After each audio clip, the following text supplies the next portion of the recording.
Wait a minute, the game audio's not even working. Oh shit.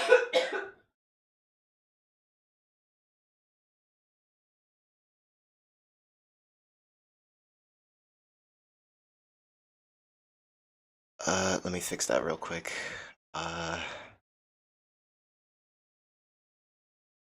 first 2 months in London. That's behind a flash.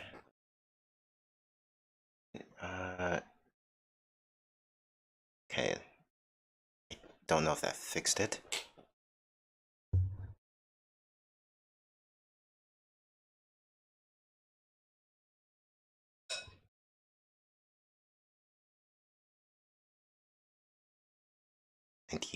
ID. Wait, let me exit the game first.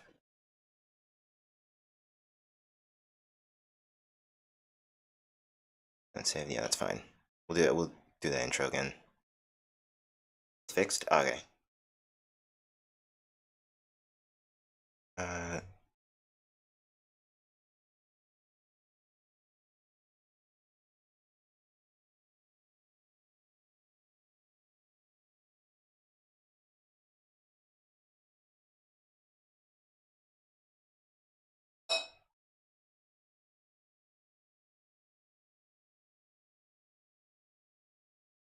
Is the game gonna at all? Wait, no. Oh, wait, no. I exited the game. Shoot. All right.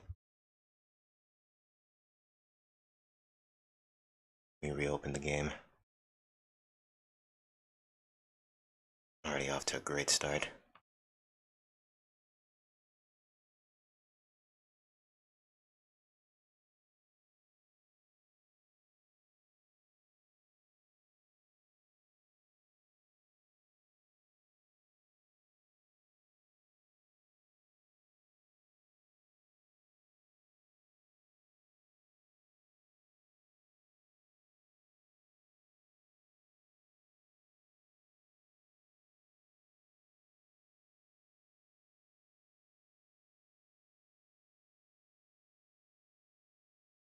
Okay.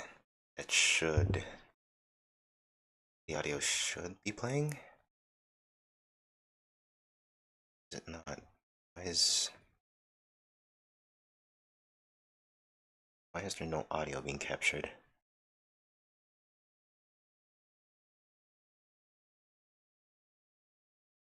Try and find it here. The Great Ace Attorney.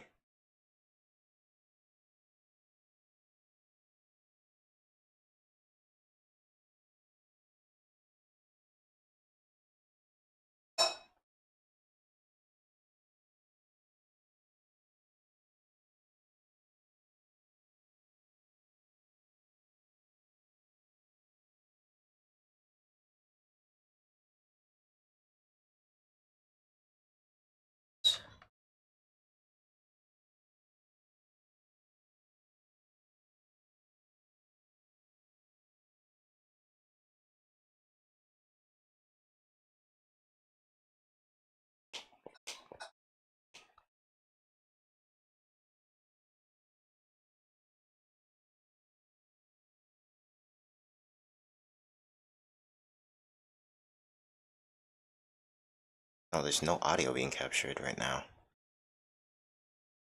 Why is that? Okay.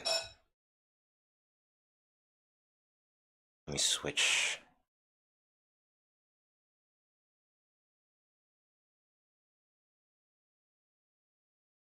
Maybe it's to do with my headphones?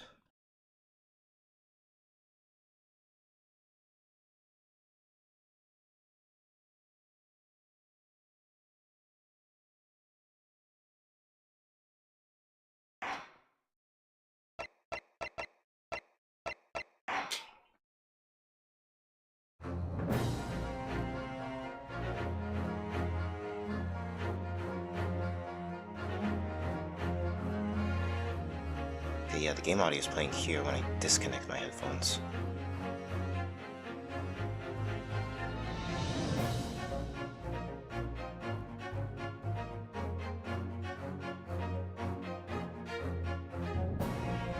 I guess I should just play without my headphones then.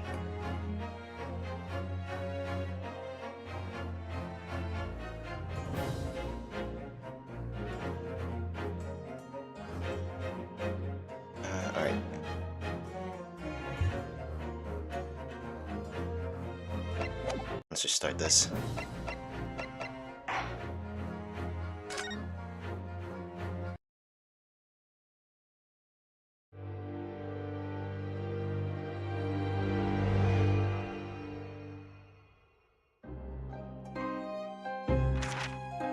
It's coming! Sholmes's cry pierced through the thick wall of fog around us. Wisps of vapor flowed over the pistol as I cocked it, and I waited, breathlessly, in the stillness. The silence lasted for what seemed an eternity, until, at last, it appeared. From the shadows of the cloud, an enormous beast sprang out upon us. A hound it was, but not such a hound as any mortal has ever seen. Its eyes glowed with a smoldering glare. The whole of its ox-sized body was outlined in white-hot flames. Its rumbling pant and hideous howl, so terrified was I that I began to tremble with fear. "Look well, Wilson," Sholmes declared, gazing upon the mystical beast. "For this is the diabolical hound of the Baskervilles."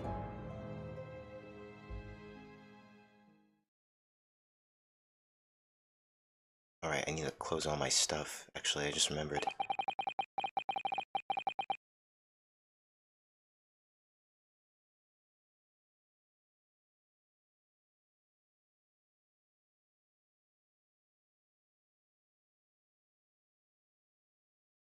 Do that, and then this here.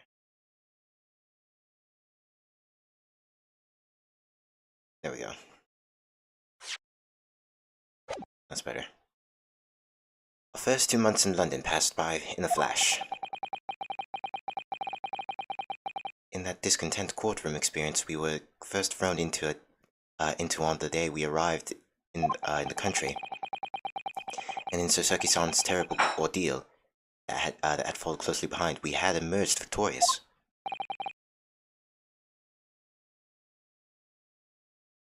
But yeah, air hurts to breathe. Do you have like a window you could open? That could help. It's probably from the... Like, it's probably like way too much, like... Wow, what's the word? Like, it's on the tip of my tongue, like, too much, like, ventilation. Yeah, that's it. Just realized my phone volume was up. Alright, however...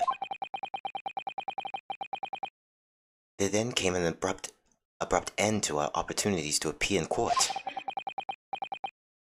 Which was hardly surprising, of course.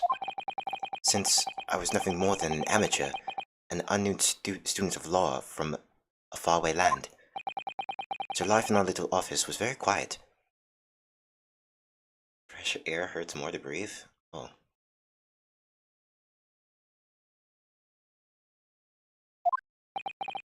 That is, until it was shattered one day by that fateful telegram.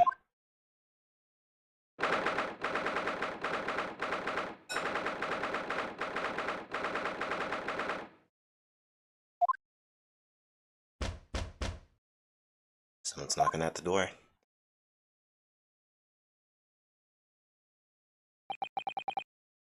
That morning, I was woken by an unserved knocking on the door by the telegram boy. But after he'd gone, Zardosan's behavior became very obviously strange. Zardosan? Yes? Is it time to leave for the court already? Let me see. What case is it today? I don't think I'm scheduled to defend anyone at the moment, am I? Oh no, of course not. How silly of me. But I think Iris said she would make us breakfast this morning. So, shall we go down to Mr. Sholmes' suite? Yes! Iris makes the most delicious breakfast food. She does, doesn't she?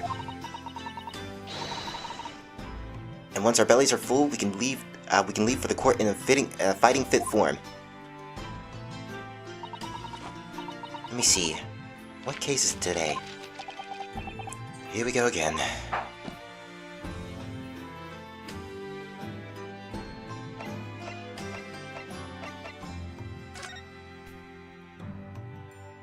My armband.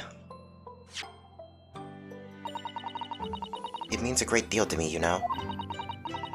That you cherish his armband so... and wear it each time you appear in court. Well, it's very important to me. It's what shows that I'm a lawyer.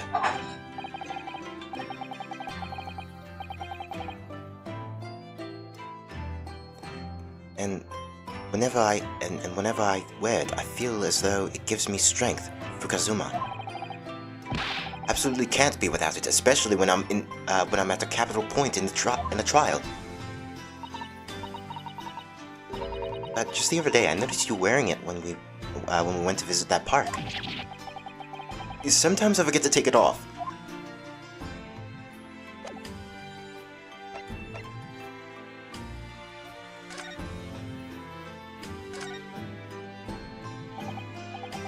So, what was it about?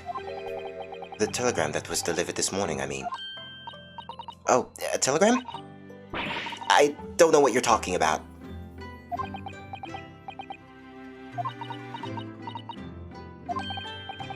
Sorry, but you're not going to get away with that. Well, I didn't think I would.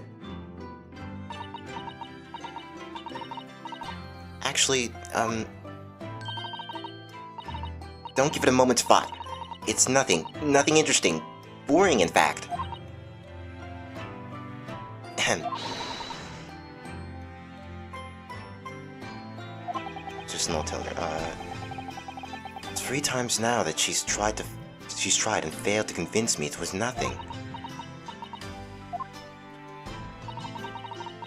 I promise that I'll tell you about it at some point. Alright, I understand.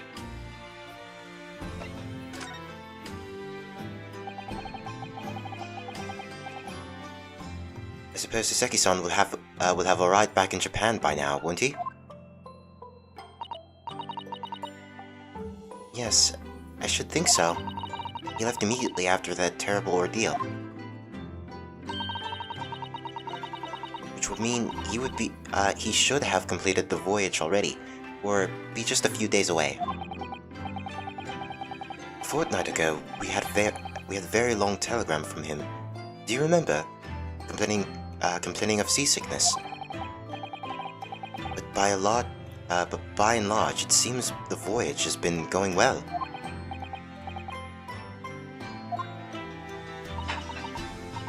Is something wrong, Naruhondo-san? I was just wondering, what might have become of Sasaki-san had he stayed in London, that's all.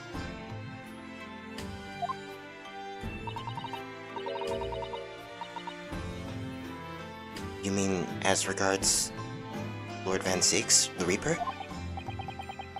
Yes, I can't help wondering if seasickness would have paled into...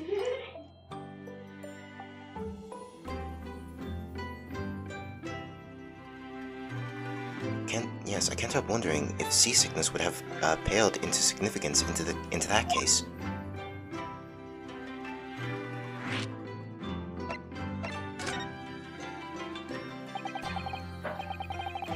What is it they say? That no one stands in the dock can be saved from the Reaper, right? What an image. Like the way that nightmare's trial ended on the very day we arrived in London.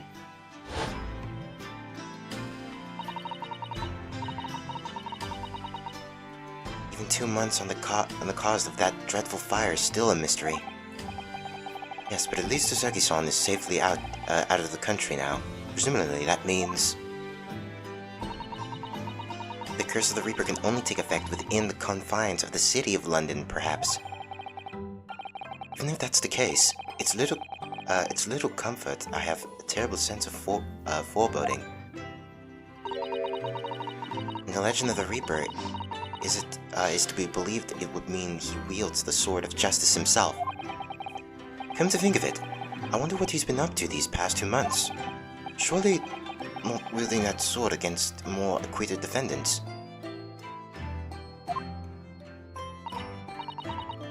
No, I don't think so. Apparently Lord Van Zix hasn't appeared in court once since our last encounter. Oh? Yeah, since Sasaki-san's trial, he's withdrawn from judicial service again, it seems. Really? Just like before, when he wasn't seen in court at all for several years. So, it's just been me who's had to face him in his recent spate of trials then. Just my luck. I wonder if luck doesn't come into it. Sorry, what was that? Oh, nothing, never mind.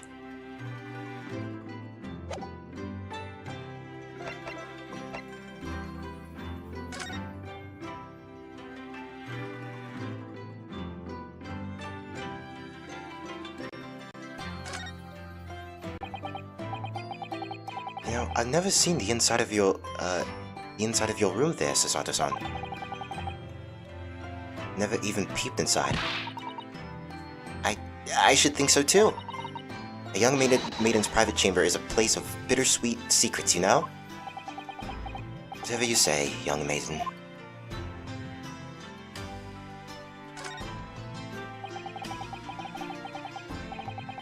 I've only been here in London for about 2 months, but my desk is starting to look a little messy already. You could tidy up once in a while. Sasato-san, I always say, making a mess is a small sacrifice to pay for being able to further your studies. And time spent tidying up is time you can't devote to the same cause. And time spent on ridiculous arguments is time that could be better spent on some simple housework. She wins, but I'm supposed to be the lawyer here.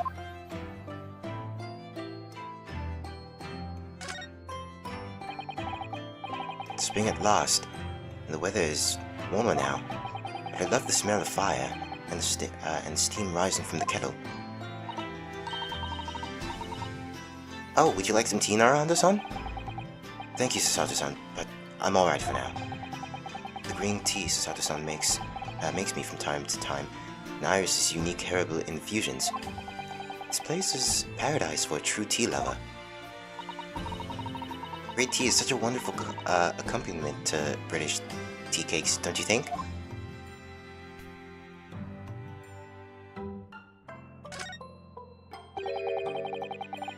But Spade has been in here since we started renting this place. That's not a spade, Narahanda-san. It's a shovel. Is this another stepladder joke? No, shovels are for digging. That's for scooping up loose material. It's a spade. No, spades are for digging. That's for scooping up loose material. It's a shovel. I don't want to dig a hole for myself, so let's leave it.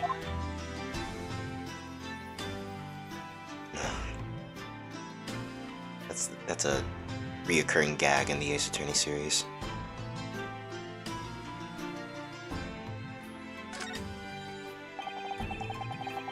So this is a tea set that Sasato-san brought with her from Japan.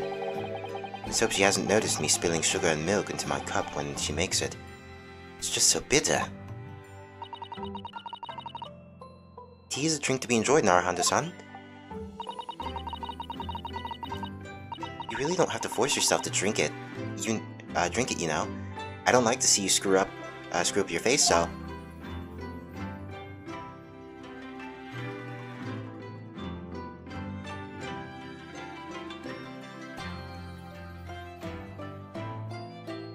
I think that should be everything.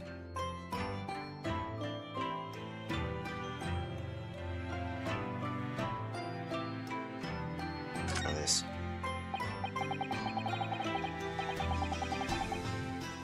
Ah, the Dorama doll I brought with me from home, still with only one eye colored in.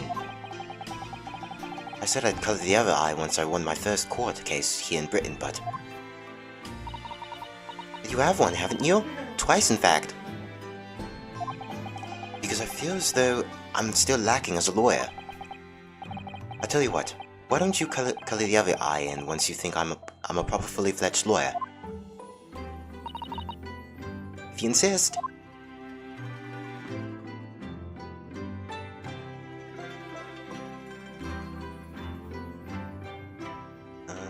Should be everything now. Okay. Actually, wait a minute.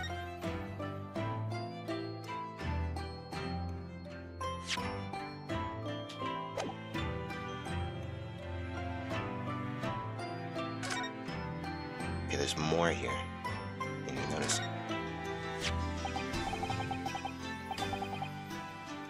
Ah, this must be the telegram. Let's see. Ah! No! You mustn't look at that! Not under any circumstances. Alright, I won't.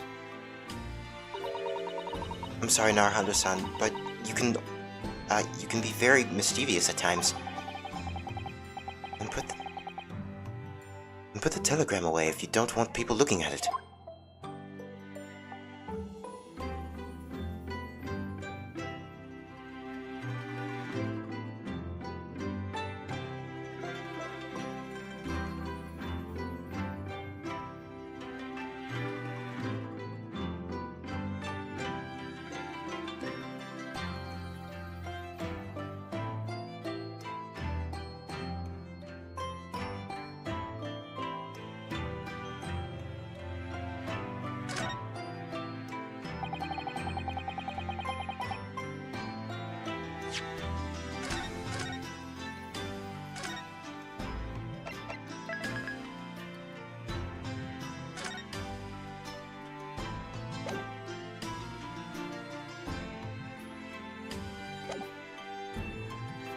Okay, Asen.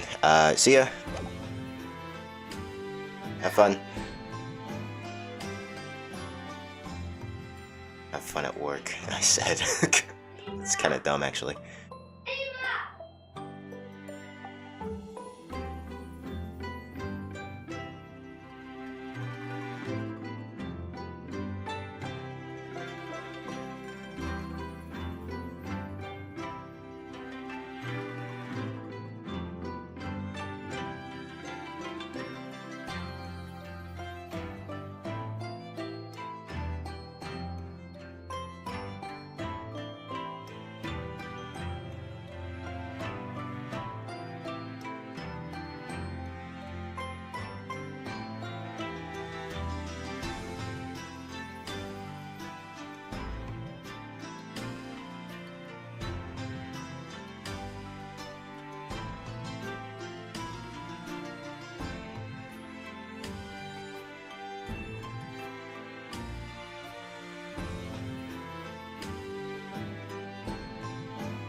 I'm back. Sorry. The devil. I'm kidding. I'd rather sell my soul for evil than Jeffrey Bezos. The devil. Sorry about that. I was just grabbing a drink real quick. We were rather lucky to find that old aquarium left behind here. The prawns we put in are doing rather well, and the animals too.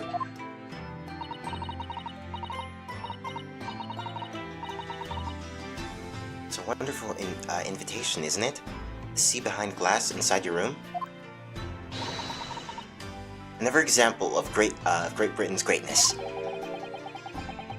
Going to clean out and change the water isn't so great though, is it? Oops.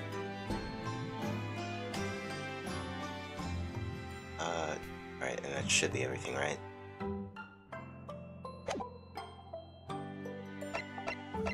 Guess we can start moving now.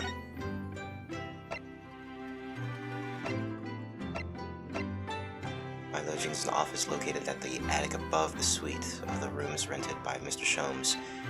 I call it consultancy, but clients aren't exactly beating down the door. Furniture we've moved in recently, this place is starting to feel like a real office. The home office of the world-famous great detective of his young companion Iris. It seems people from all over the globe come to engage his consulting detective services. Ready? We're ready. Let's go downstairs for breakfast. We all love that, Baron, Mad King, Dark World. Baron, my goat.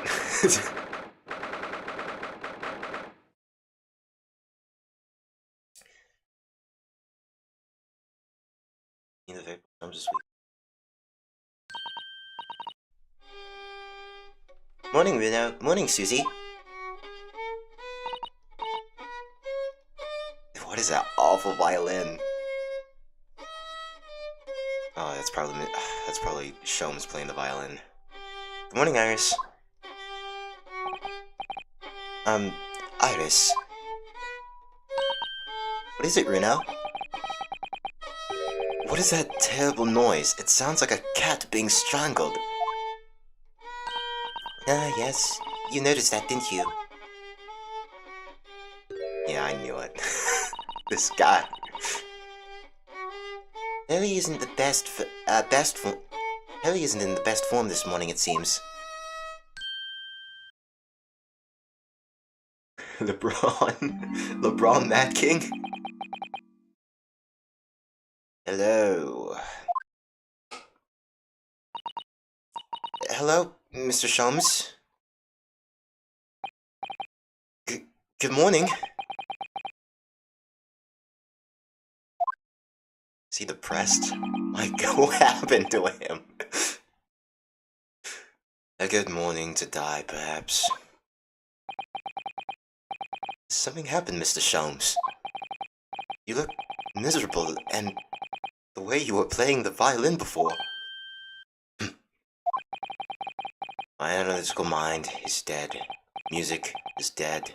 The world is dead. Oh my God, he's depressed. Damn, this black existence! A dark world that can play fiendsmiths. Isn't that what darksmiths are like made to do? They're meant to be compatible with like fiendsmiths. That's all it is, my dear fellow. Nothing of consequence.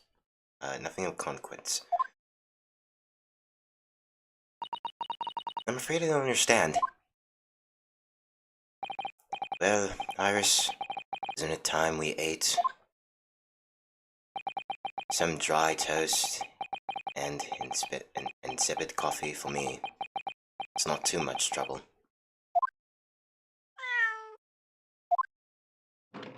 They have a cat.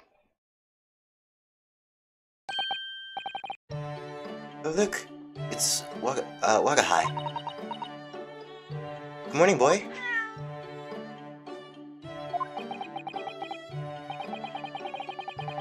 That must be some sort of tiny door for cats to use. How did it get there?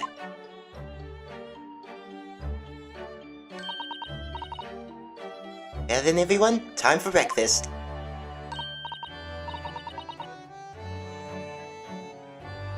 No, Dark Worlds were made for 20 years before Fiendsmith are about light fiends and Dark Worlds, Dark Fiends.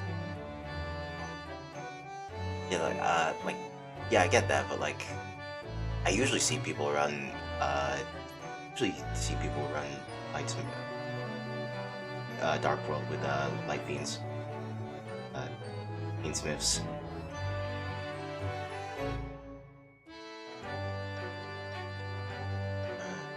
Like that's to be like expected when doing a Dark World deck. Oh, wonderful. Let me help you, Iris. Would indeed be a fine day to die. Oh my God, he's depressed. He's actually going through depression.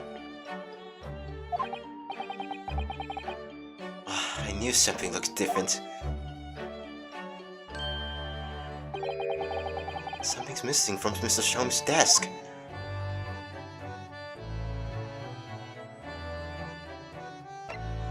Bro, is everything okay? I've already investigated here, right? Actually...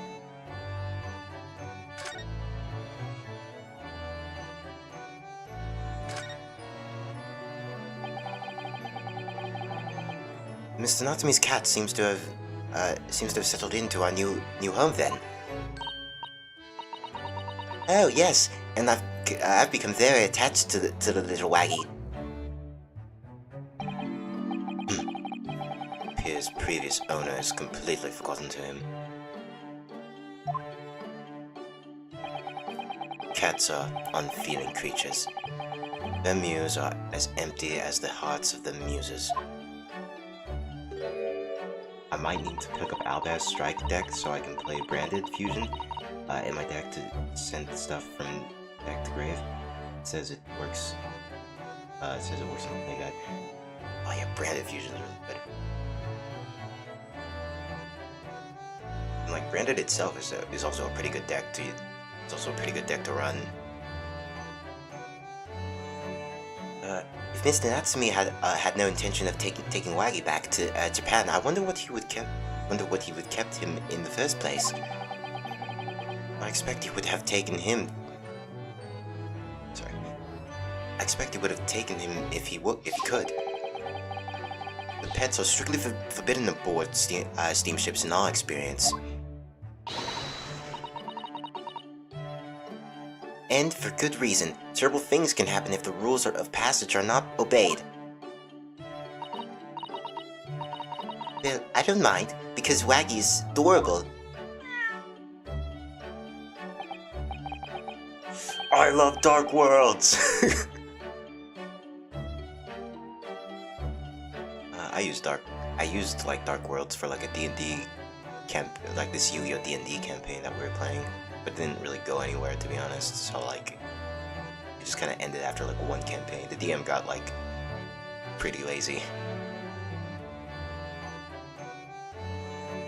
Yes, he really is.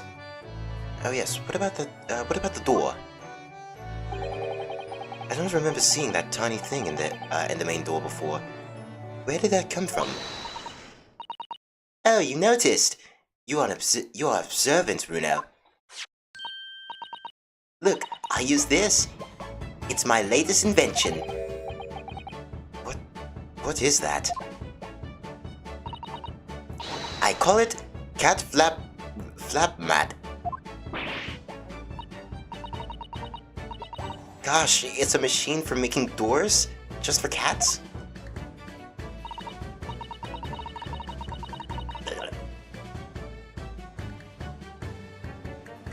That's right. It can make a cat flap for a little furry friend like Waggy in seconds.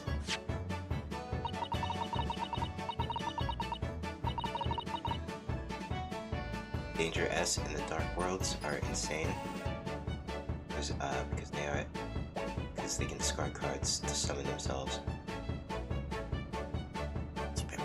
I like decks that like make it like easy to summon like powerful monsters.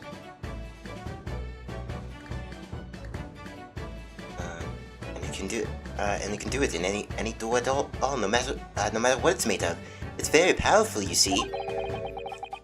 Wouldn't it have been quicker to just make the cat flap rather than making a machine to make the cat flap? Well, yes, maybe, but now I can make cat flaps any way I like. Oh, I think it's wonderful. And an evasion of property, I guess. You must make one for us in the door of our office upstairs, Iris.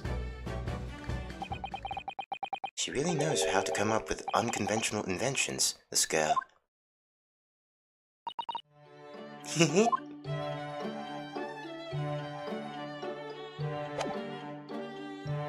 Okay. Did I even look here? I haven't looked here.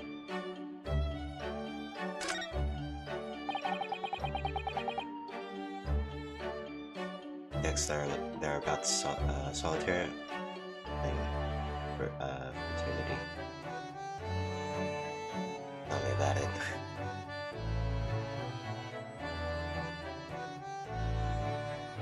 I run an Odd Eyes deck, so it's like mostly pendulums. Like me and my friend like ended up in like we had like a pretty long like duel because like I just kept pendulum summoning monsters in defense position, and he only had like one monster to like attack with. But the thing was that it couldn't be destroyed by like card effects and all that stuff. So like we were pretty much stuck for a good while. I can't even remember how I won that duel, to be honest.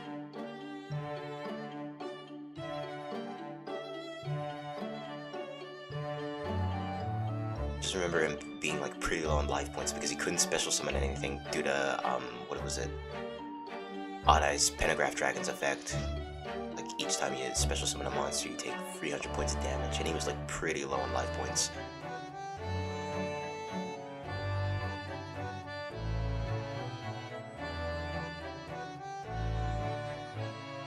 I know it had something to do with Odd Eyes Wing Dragon, because like I would play pendulums, but pendulums if they were fun enough for me. Yeah, pendulums is all I have left. Like a bunch of like people gave me like a ton of like Performa pals, and then like I started getting like a bunch of Odd Eyes too, like from random packs. And like it was at this point I was like, all right, like I have an entire deck to use for pendulums with Odd Eyes and Performa pals, so I might as well just like expand upon it. And yeah, that's just how it came to be. I really, like, honestly, I really need to get that, like, what's that one new card? That Celestial Magician, Supreme King Gate Celestial Magician. And, like, the Soul of the Supreme King. So that way I can easily summon Zark, because I have Zark, I've barely summoned him. It's like really hard. But that trap card will make everything much more easier. This is where Iris notes down her ideas, isn't it? Let's see, what does it say today? The Bonscombe Valley Mystery. Ooh, how intriguing! It must be the title of Iris' latest work. Oh my, I wonder what fantastic tale awaits us. Zotason looks like an angel, but I bet she's dreaming of the most unsavory crime you could imagine. Should get the new level 1 Pendulum Ritual monster, Miracle Raven. Miracle Raven? I haven't heard of that card. Look that up right now, but I'm kind of using my phone to look back at stream to see if everything's okay. I'll look it up after.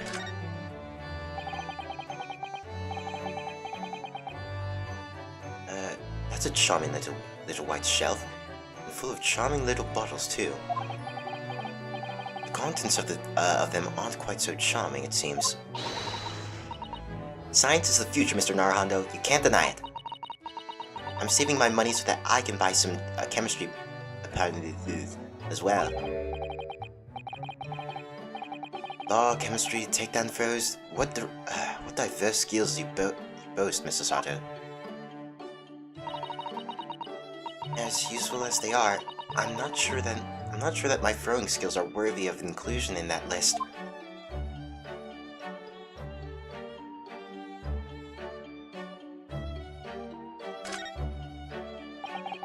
It sounds like a good staple, what you're describing.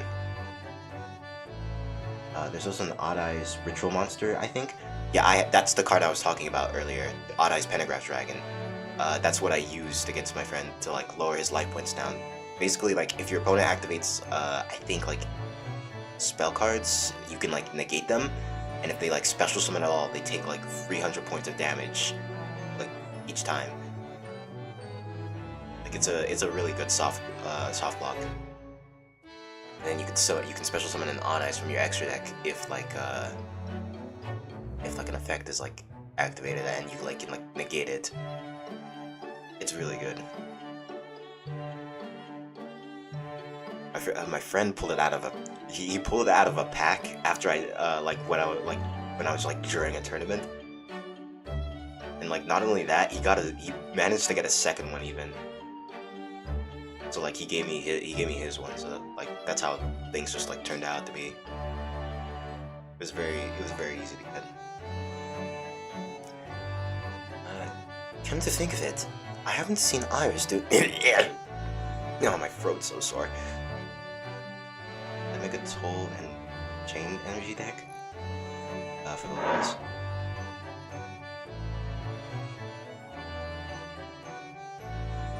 I haven't seen Iris doing much writing recently. There's paper already set up for the typewriter. Looks as if she's about to start. That reminds me, when I mentioned that Iris was in the process of writing a full-fledged novel, Mr. Natsumi was most impressed. Oh yes, Mr. Natsumi.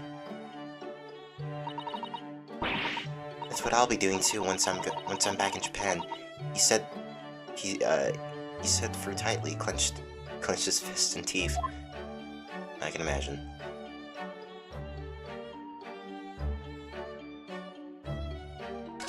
Oh, whoops. It's getting fruity, but can't find anything out of place. Crazy.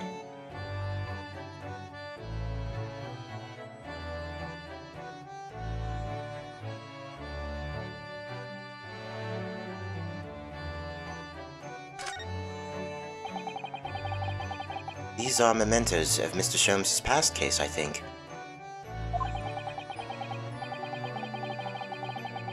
If he'd been involved in my case, I wonder if the beefsteak from La Carnivale would be on display here. A mystery shoe, a curious hammer, some mysterious dancing men, a bust of Napoleon? What an entrancing collection.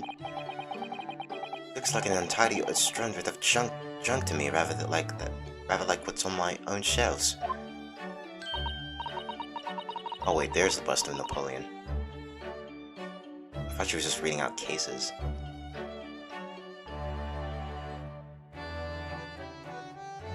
Well, you really ought to learn to keep your things in order, Mr. Naruhondo.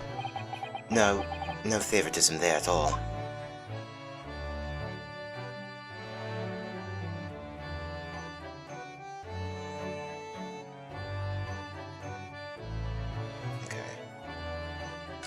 Here, right?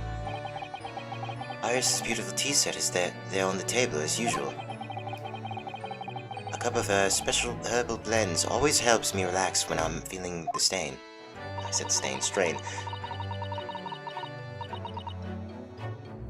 The English pastime of tea has many similarities with our own tea ceremonies and customs, don't you think? It's the idea of hospitality behind it. That's the essence of tea.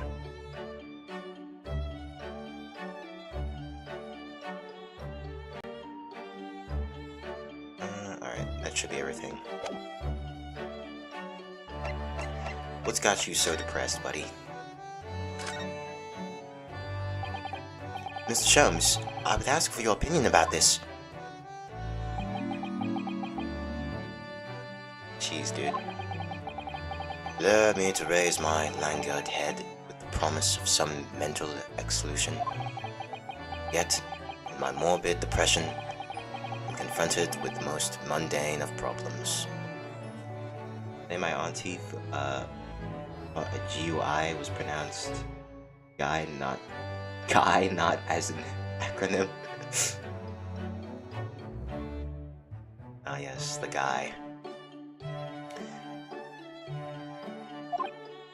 Oh. My mind finds greater stimulation in the unforgiving monotony of the floor than in your miserable offering. Always glad to help. Oh, my head weighs heavy on my shoulders. What is wrong with you? Try investigating the desk, actually. Mr. Sholmes' desk. It's completely clear. Isn't that enormous machine usually... isn't that enormous machine usually on it?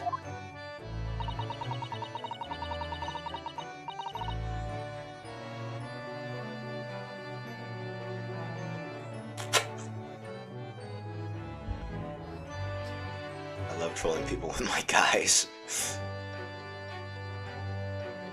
My guys. You never hope to understand what goes on in the great detective's mind, Mr. Narhondo. Why, next time we're invited, we may find he's vaccinated the entire suite. That's scarily plausible, actually.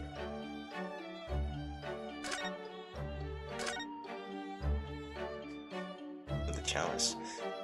Okay. Wanting to die? What?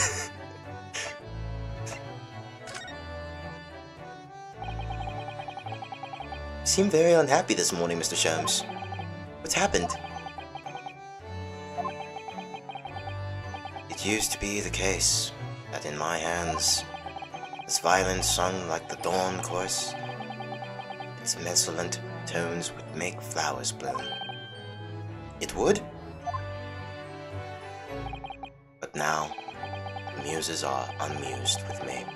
The goddess of music hath thrown me over. Whatever do you mean, Mr. Sholmes? For hours, I've bowed for days, even though the night I've endeavored to no avail. At sound, my tone is lost. That brilliant, clear, unwavering tone. Gone, forever no more, re-steals of unbelied emotion.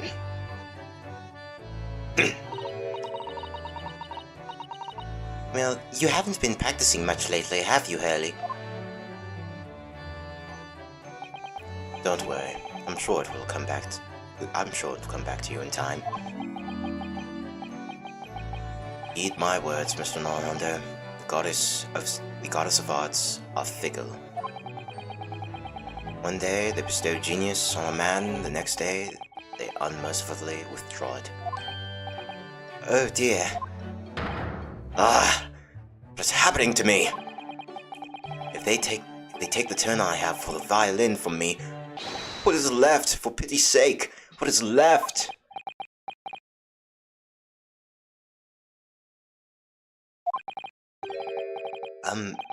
Deduction, perhaps. Isn't that what you're known for?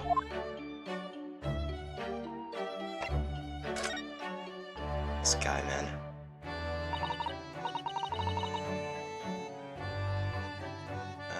Mr. Sholmes, I don't like to pry, but... your desk looks rather empty today. Well done, Mr. Sato. Your observational skills do you credit. Oh no, Mr. Sholmes. They pale into insignificance when compared to yours. Struggle not to notice, wouldn't you? You mean Hurley's great analytic scope? That's in Witty Banks now. Sorry, it's at Witty Bank. No, Witty Banks, the pawnbrokery. Pawn? What? You mean you've pawned the enormous machine of yours? Some considerable value, you see, quite undeservingly. But isn't it a very important machine for your work? I do wish you had consoled us if your situation had become so desperate. So he sold his machine to pay off taxes. I should have gladly passed what little income I have to you. Dear Madame, things are far from desperate. But the pawnbroker has your wonderful machine. How can it be anything but desperate?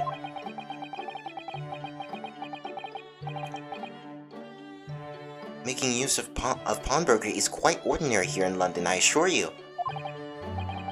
Is it? It doesn't sound ordinary at all.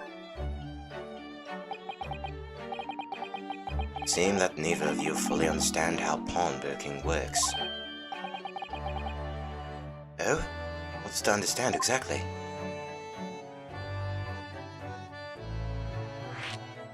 Pawnbroking. I got chocolate. I like chocolate.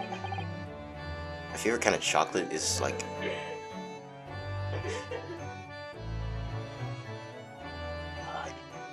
You can't hear that in the background, can you? Because it's really loud. My older sister, she's like on the phone and she like laughs a lot talking with her friends. My favorite kind of chocolate is like it's like not really known to most people because like it's only usually in like the UK or like in Ireland. So not many Americans would know what not many Americans would know it. It's called Galaxy. I think in the US it's like in like other countries it's called like Dove or something like that. I like white chocolate. I used to like white chocolate when I was a young kid, but like I don't know, the taste of it like started getting like dull for me. I think it's because like I accidentally ate dirt with white chocolate when I was younger, and like that put me off the taste of white chocolate for like forever.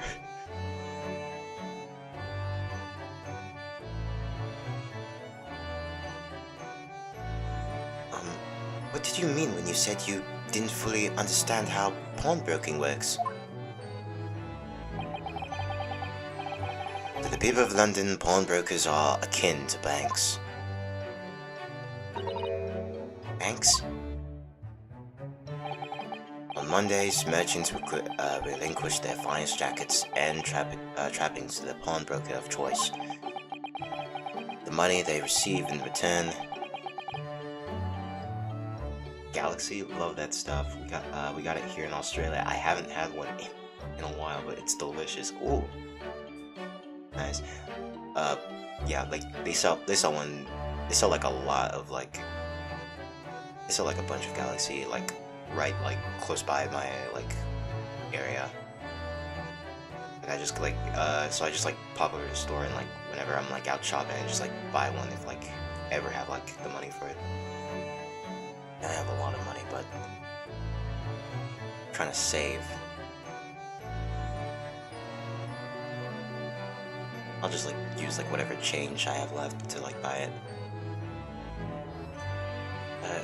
The money they receive in return, they're able to trade happily through the week.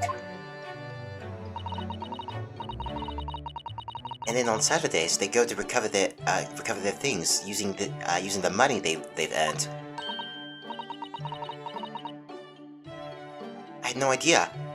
This has been a fascinating lesson for us. Everyone does it, you see, especially people in London. And should they have money to spare, they would purchase another fine jacket. Not to wear, obviously, but to pawn, should the need arise. Oh, how ingenuous.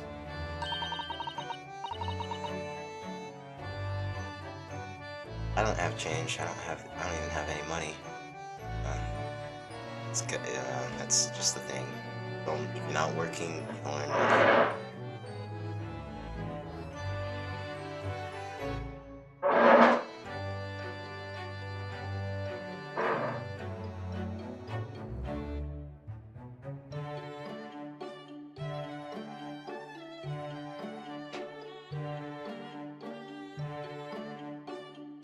I was forced to get a job. My dad like he like also he works security, so like and like he offered me like a job and told me to get like a security license, so like did all that and I got my security license, and then yeah, now I work like a job and now I'm getting like paid like each week. I'm getting paid tomorrow actually. In fact, yeah, already reached like a ton of money from saving. So whenever we have something that's getting in the way, we leave it to Witty Banks, you see. Goddamn demon crawling from under your closet? No, that was my sister, like, moving the chair. I don't think she moves the chair a lot, like, I don't know why. Just get her sometimes. Very loud, like, I don't know, what, like, I bet you, like, after she's done and, like, she moves, she's just gonna be, like, loudly moving in the background, so. Like, it should, like, my mic should be able to, like, block out, like, I have a job. He said yes. Sadly, the job application got me. Showed up in my doorstep one day and was like, oh, job.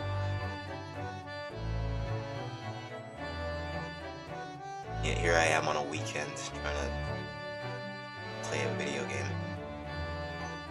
I know it might sound crazy, but yeah, I'm employed for some reason.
Alright, I'm back.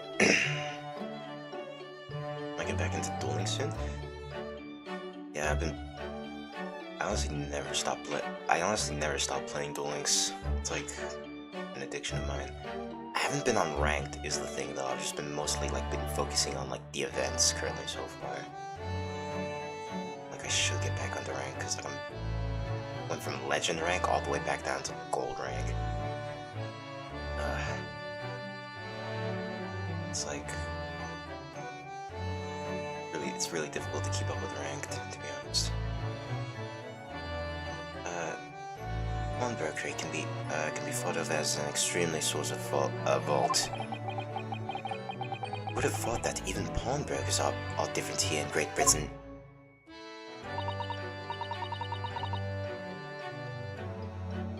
Of course you have to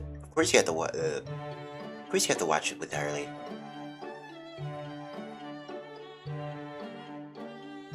Wait, no. Of course you watch her leave with it. Okay.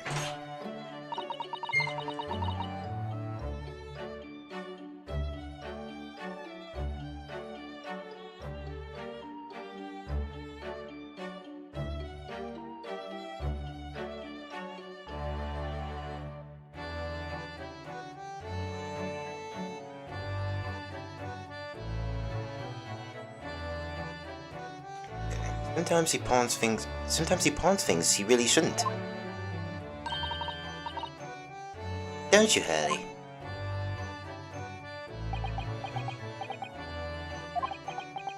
What does it matter? The world is dead to me now. I haven't gotten any characters you can't get with tickets besides the Rush starting characters. Kaiba and Jelly. Yeah. I mean, you can get them by doing the missions. If you just read the requirements for them. A lot of them are pretty simple to get. But I have I think I have every GX character.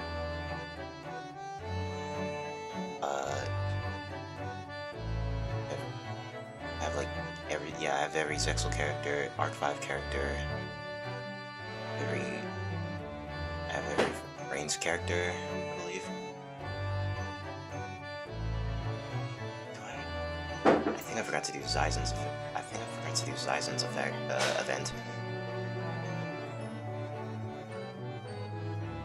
I have every Rush and Go Rush character.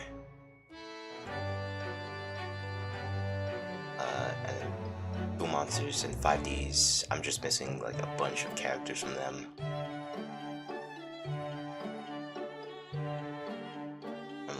I'm too lazy to unlock them. Doesn't matter. The world is dead to me now.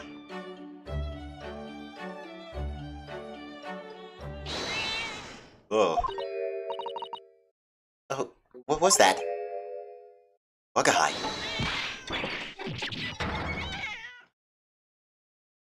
I forgot how to use missions for certain characters, so I'll look at it once I'm back into it. Also, I need to get my goat, Alito. Dude, Alito's so fun to play as. I've unlocked him. I've used his variant form and everything. It's so good. Maybe I should make my next video a duel and using Battling Boxers in Duel Links.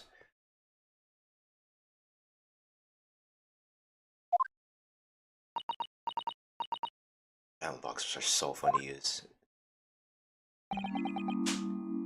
What was that? Oh no! Wakahai's tangled up in your violin. I think he thinks it's a toy. No! What's he doing to it? Oh dear. Alito's my favorite character ever. He's my favorite in Zexal.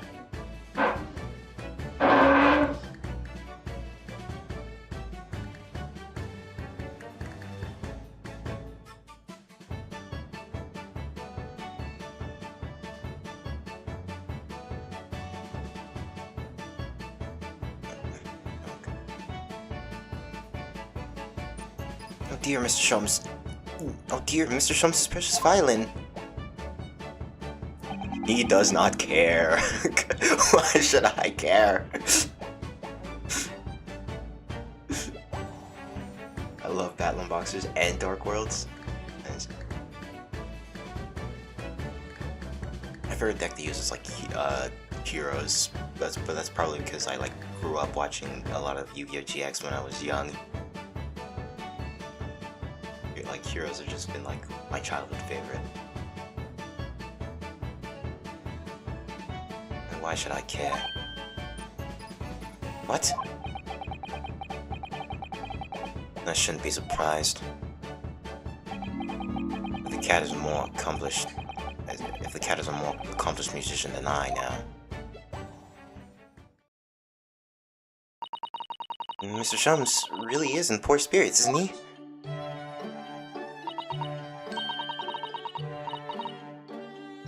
Well, anyway, I'll put back where it lives, shall I, Hurley?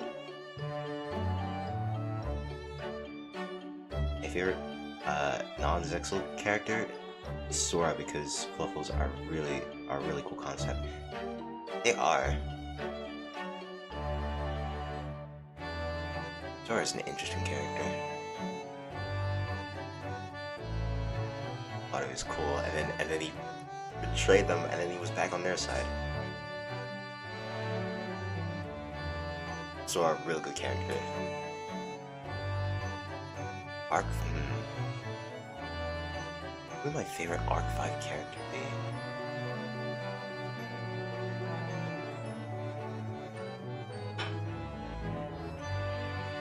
I'd say it's like Yuya, between Yuya, Yugo, and Shay.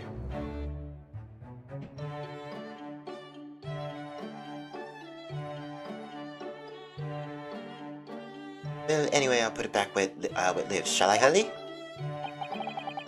Out of the cat's reach, if possible. Maybe we should assess the damage.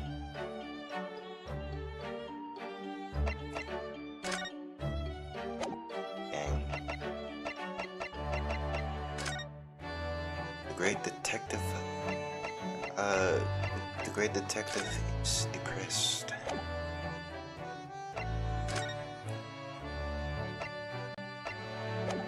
Now what do I do?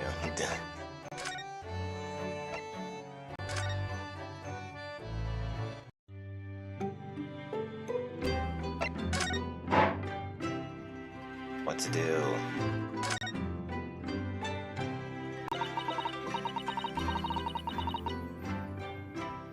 I love Shay. Raid Raptors are my favorite archetype. Yeah, I used Shay, Raid Raptors for a good while on Master Duel. But then, like, I don't know, I just forgot how to play them, like, after, like, taking a break from the game.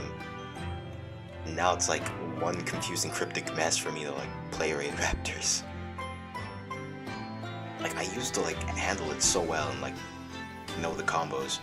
Like, now it's just, like, what do I do with this card again?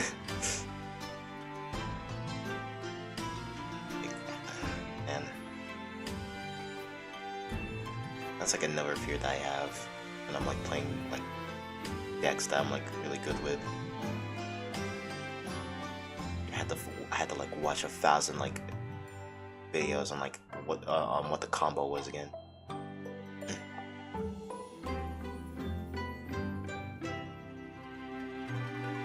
Like I don't know, like stuff like at Ignister is like they're like 20 steps like reach like your boss monster, and it's like, oh, I have to remember all that.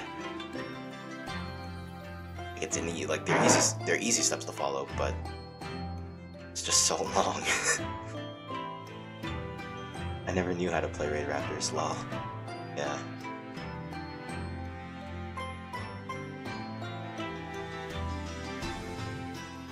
It's I don't know. It's just more easy to go with like decks that are like more easy to comprehend. That like you get.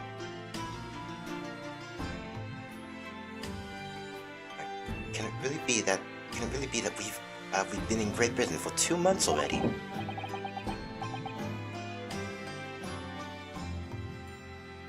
Yes, it's gone by in a flash, hasn't it? And what an English gentleman you trailed off there, Sasato-san. I'm sorry, when I thought it through, I realized it's not at all true, actually.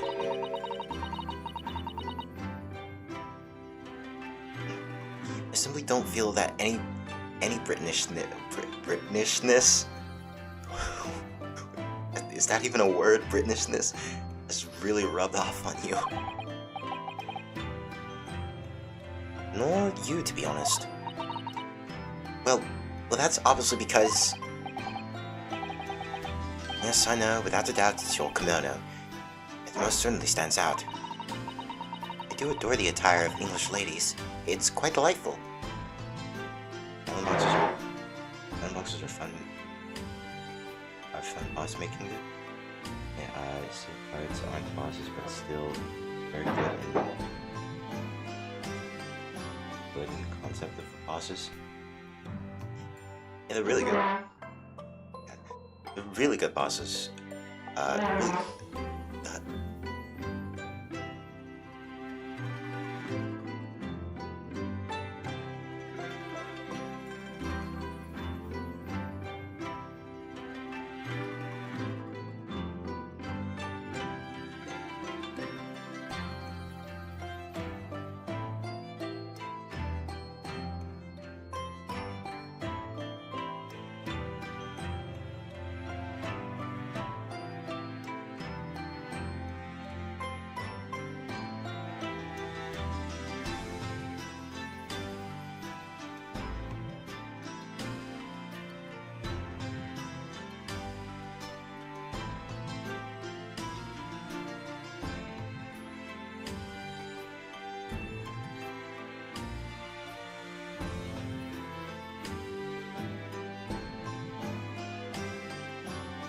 this time it was my younger brother.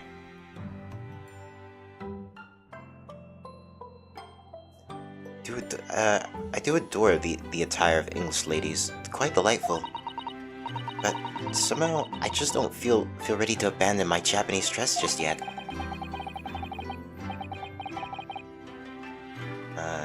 I wonder how Sasato-san would look in Western clothes. That would be interesting to see. I do apologize for the noise.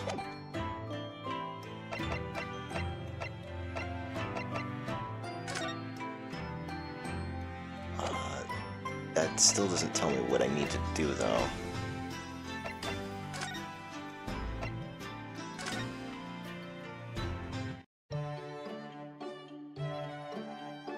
I have 9 younger siblings. 9?!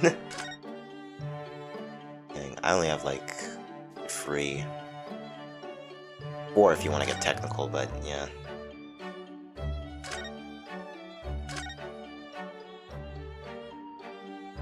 On violin.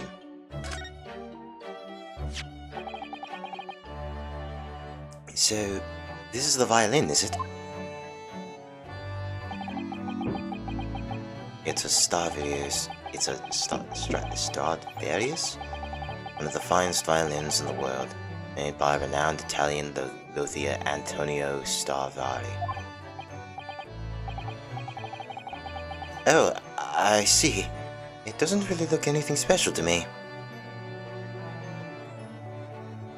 So it's gonna be 10, according to my dad.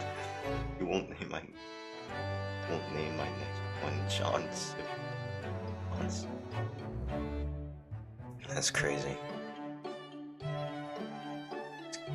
It must be a very crowded house. How does it even get quiet in there? Doesn't really look like anything special to me. I happened upon it and covered with dust, languishing in a pawn shop down in nondescript back alley.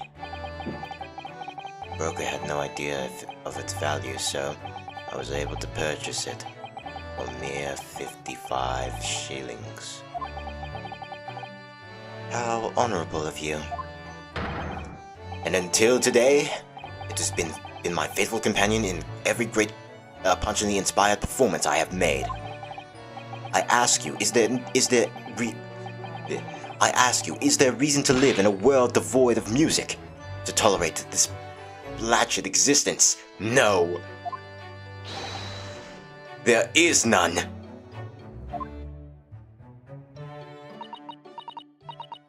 I live with my grandparents because my parents broke up when I was young. Oh yeah, same here.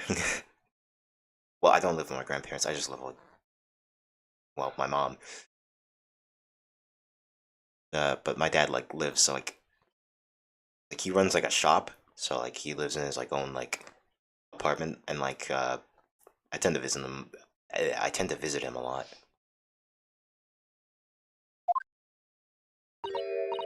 Although he's not my actual biological father.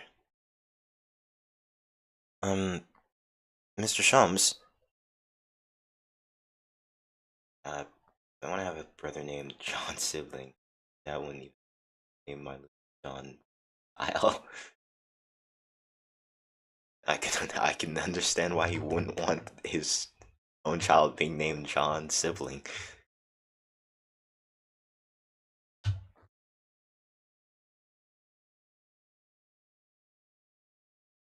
Can you imagine like pulling up to like I don't know like school or something, and then like they ask you your name, and it's like my name is John Sibling. It's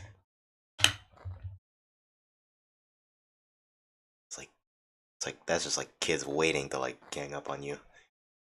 Mr. Sholmes. What, dear madame? What? My thoughts are preoccupied with fantasies of release from this dull routine. Well, it's about the violin. It looks very different to normal, don't you think? John Sibling is a funny name, okay? I mean, it is, yeah. But like, I don't think I would want to name my child actually John Sibling.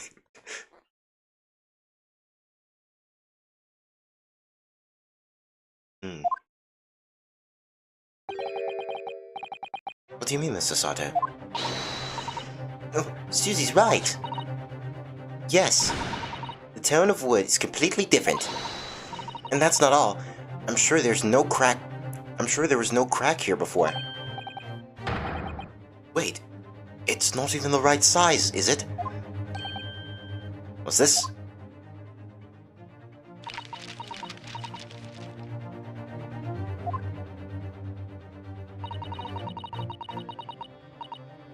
Terribly sorry to tell you this, Mr. Sholmes, but that instrument isn't a violin at all. Then what? I believe it's an entirely different instrument, called a viola. This? Oh no, from this angle, it looks like a violin.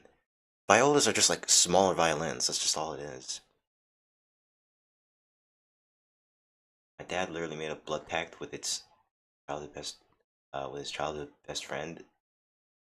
That is his firstborn.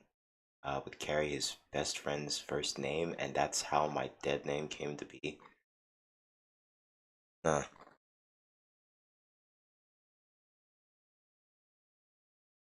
It's entirely different. Called viola. What? Oh, Mr. Schultz, you're right. You're quite right. This isn't my faithful Stradivarius. So what, pray, is this piece of strangled Flomust, Sam? Not your faithful performing partner, then. I see what must have happened. You do, Iris? This is just a simple mix-up. It sounds like Iris might be able to tell us what's happened if we ask her. I'm John A. Gender.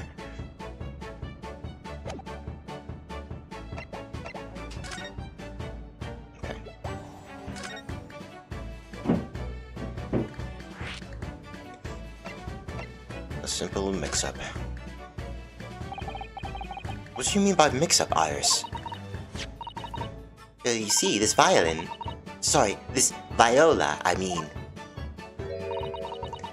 was at Whitty Banks until the last week. At the pawnbrokers? Not Mr. Shum's beloved musical partner. Wait, I accidentally read that as Sasato. There is a proverb from the East which you are with no doubt familiar with, my dear fellows. Always let a beloved child travel. Yes, indeed.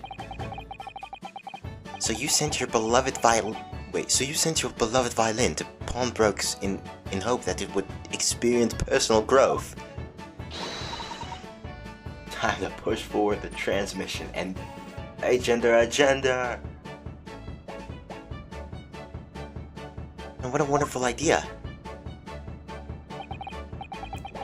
Last week I pawned my great analytic scope in order to release my precious instrument. But it would appear Mr. Wittybank mistakenly furnished me with this twaddle fiddle instead. But my ears could not be deceived by the hollow timbre of this piece of timber. No, but your every sense was deceived by the fact that it just had strings. Pshaw, a fine state of affairs this is, and why I always say, Mr. Norhundo, never trust pawnbroker. Never trust pawnbroker. They will try to fiddle you every time. But earlier you told us that you could think of pawnbrokery as an extremely secure vault.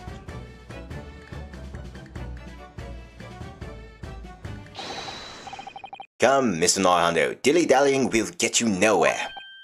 Sorry? Crunching your toast with that vaccinated aspect, freshing your coffee so absurdly? Rob was played like a fiddle, quite literally. Are you not a little embarrassed by your own conduct? Considerably the urgency with which we are faced. Now this is the Sherlock Holmes I know. We must visit Mr. Wittybank's brokery at once? That's right, isn't it, Mr. Sholmes? Precisely, Mr. Sato, without a moment's delay. But I haven't finished my bacon and eggs. My dear fellow, surely you do not still intend to crunch your bacon with an increasingly vaccinated aspect, to fresh your egg ever more absurdly. Alright, say no more. Let's go then. I'm gonna go make toast now. Bring stream with me. Alright. Enjoy your meal. Don't worry, Reno. I'd be happy to heat it up for you again later. Oh, thank you, Iris. As it happens, I'm rather curious to see what a British pathworks looks like.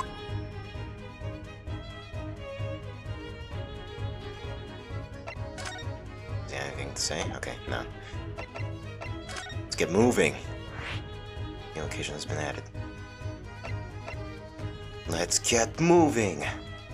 Bustling London Street, on which can be found Mr. Sholmes' office, Wittybank's pawnbrokery.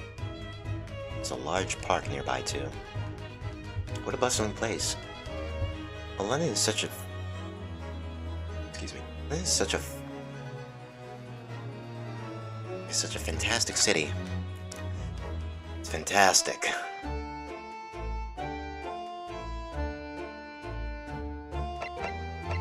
Gotta say, fantastic. Look at all the different things in the window of the shop. Ah, that's Wittybank's, the pawnbrokery. It looks much smarter than a pawnbroker's in Japan, doesn't it? I have autism. Yeah, I got dyspraxia.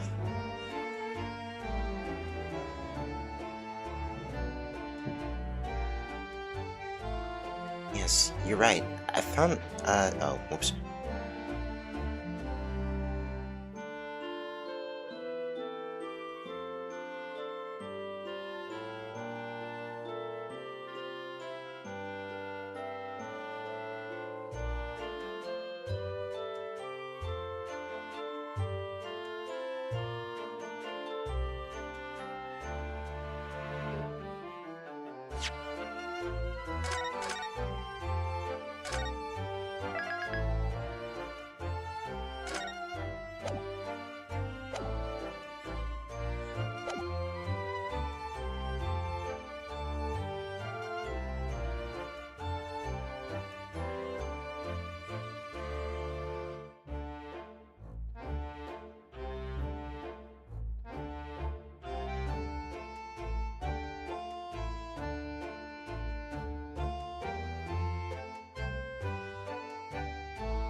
Alright, I return. Yes, you're right. I find pawn shops at home rather inapproachable, personally. This reminds me of tearfully parting. Reminds me of tearfully parting with my favorite fountain pen. I felt so miserable.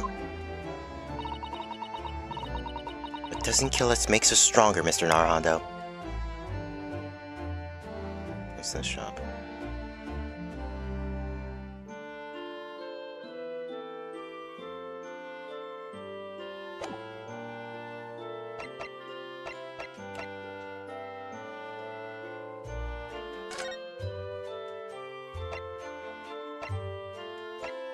Okay, let's go in.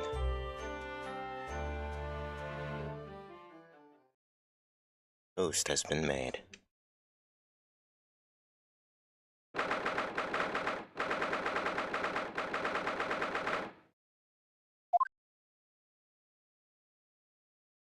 It's a very antique shop. So, this is a British pawnbroker. Oh my, there are all sorts of tools and contraptions in here I've never laid eyes on before. Sato-san, and that spark of wonder in her eyes.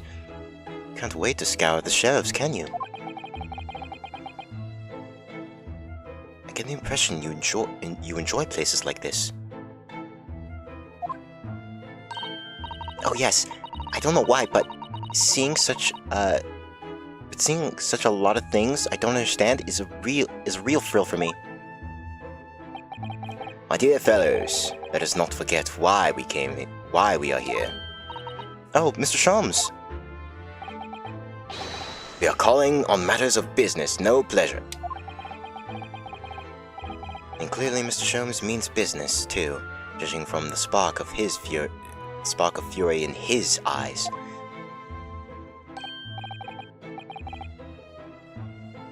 Ah, Mr. Shams, sir, welcome back. Did you hear that brazen welcome? Well, yes, we are potential customers after all. We are disgruntled customers, Mr. Narando, and it's times to inform Mr. Whittypink of our ear. Come, the fight is afoot.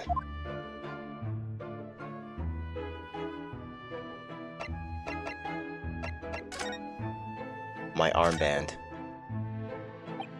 Mr. Whittybank, about this. Let me see. I'll give you 2 pence for it. No, I don't want to pawn it.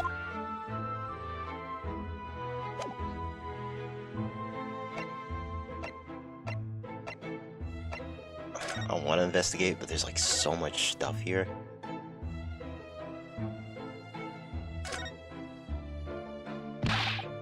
What are you doing, my dear fellows? We're not here to browse for curios. We have to come teach this broker a lesson. Oh, but there's so many fascinating items.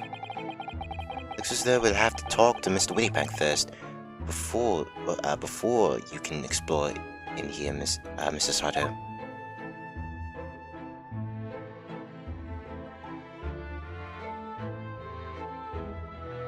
So we can't investigate anything, I guess.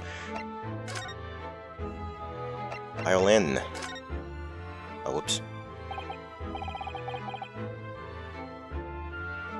I wonder, could I ask you something? Ah, gentleman from the east, I see. Yes, this is a sable suite. I suppose I could offer you 6 pence for it. Without wishing to offend the tone of somewhat dull. Sorry. Aha! But for your splendid attire, ma'am, give 5 Guinnesses no less. The colors are exquisite, the design exotic, Eastern artistry at its finest, may I say. Oh my, 5 Guinnesses, you say? How interesting. Why do I feel as though I've suffered from some sort of defeat here? Actually, I was hoping you to ask about your business. I've heard it said that pawnbrokeries are used rather like banks here in London. Yes, sir, indeed. Many of our customers utilize the establishment as you describe.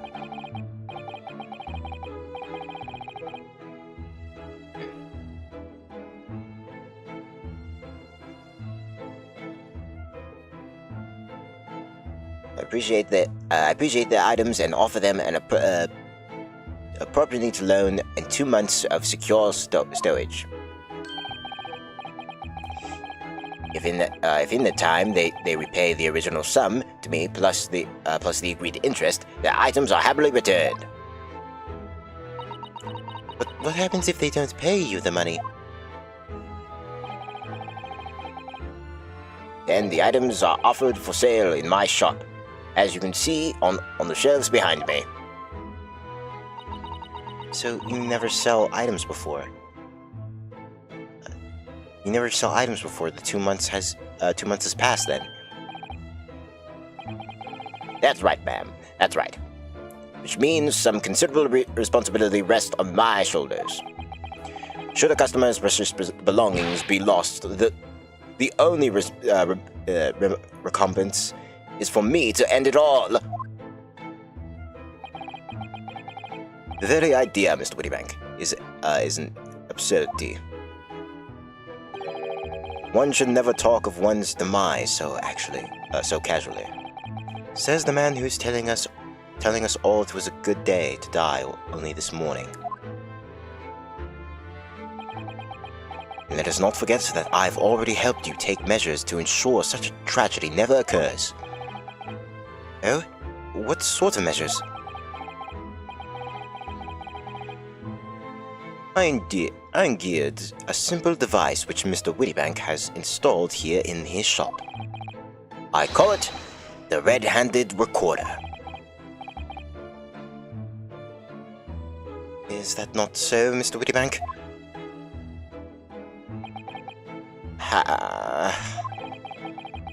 What was that deep sigh about?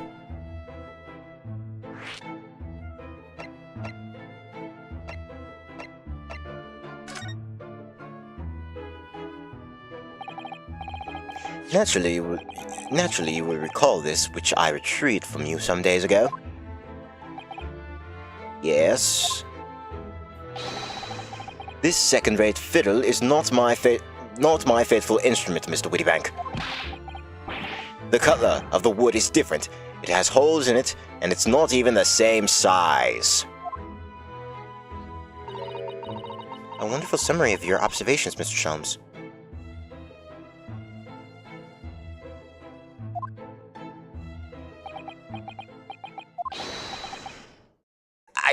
I'm so very sorry, sir. How utterly unforgivable of me.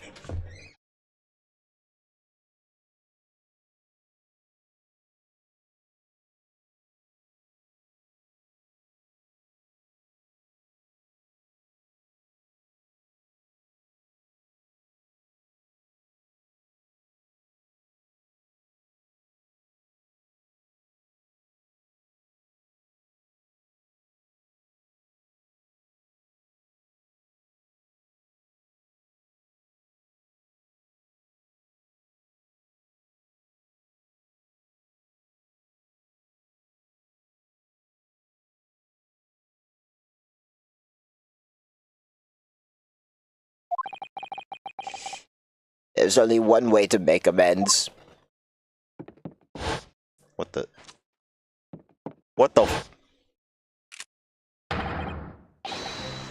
I shall have to take my own life.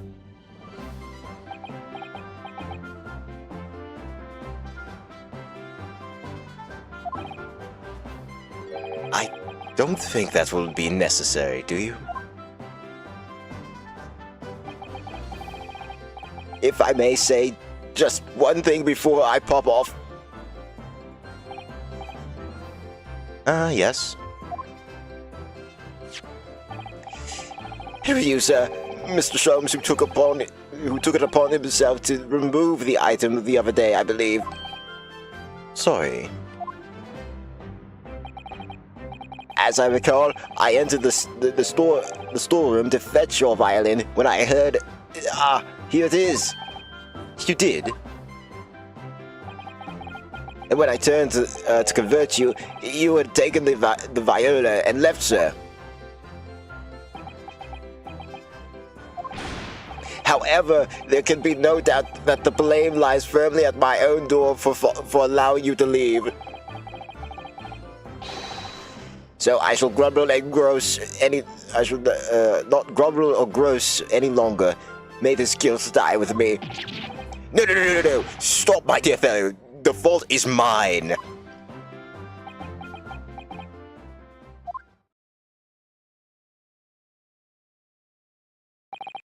Phew. It would appear the fight is over. I do humbly apologize, Mr. Wittybank. Evidently, my questionable disposition perpetrated this tragedy.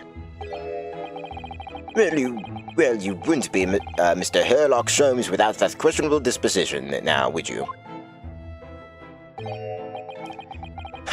I do believe you may be right, sir.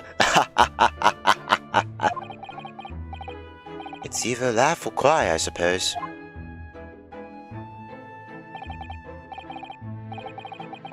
You are, it must be said, one of my more challenging customers. I need to remind you of a particular collection of items you've brought to my door in the past. Oh, peculiar items? In the extreme, ma'am. For example,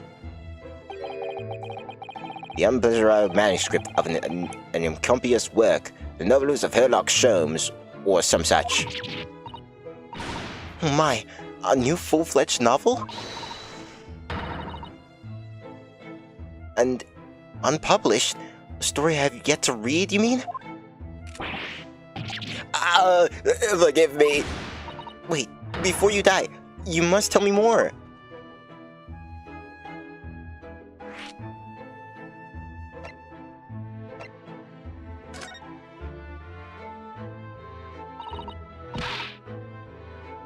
I must know more. Tell me everything. This Arthurson is really fired up now. Is there really an unpublished story under this very roof?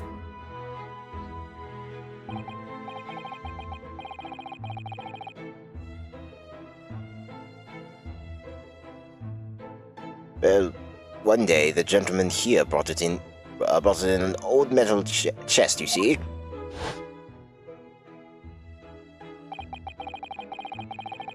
I should like to entrust this to your care for a while, Mr. Wittybank.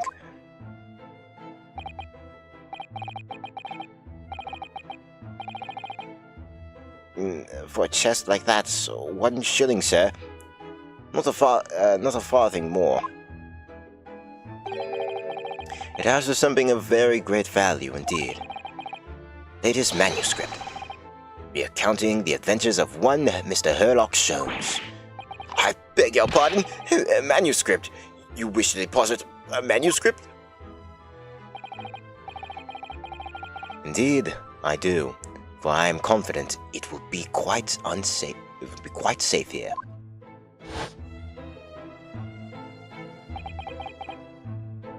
And that was that. As such, Mr. Sholmes' latest tale of otherworldly mysteries lies dormant in my storeroom. Mr. Sholmes, is that really true? Do I sense that someone doesn't want to talk about this? I continue to pay your fee, do I not? Then kindly continue to store my belongings securely. Of course, sir. Of course. They're safe and sound with me, I assure you, all my life. This is all very strange.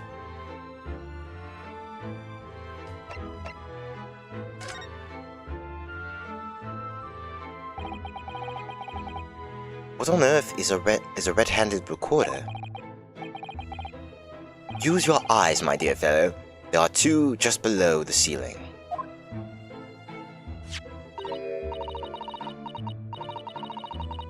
I can see what appears to be a camera attached to some sort of timing device. Very astute. It is indeed a camera furnished with some 100 pieces of celluloid film.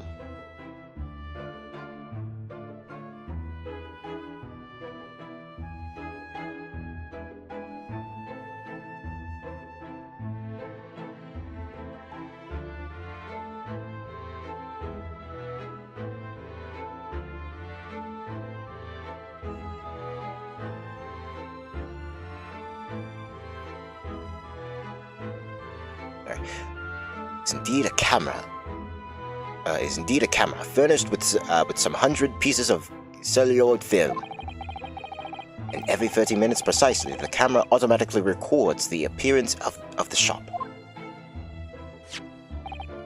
So it's like a security camera in some sorts of ways. Here, I have an example I can show you.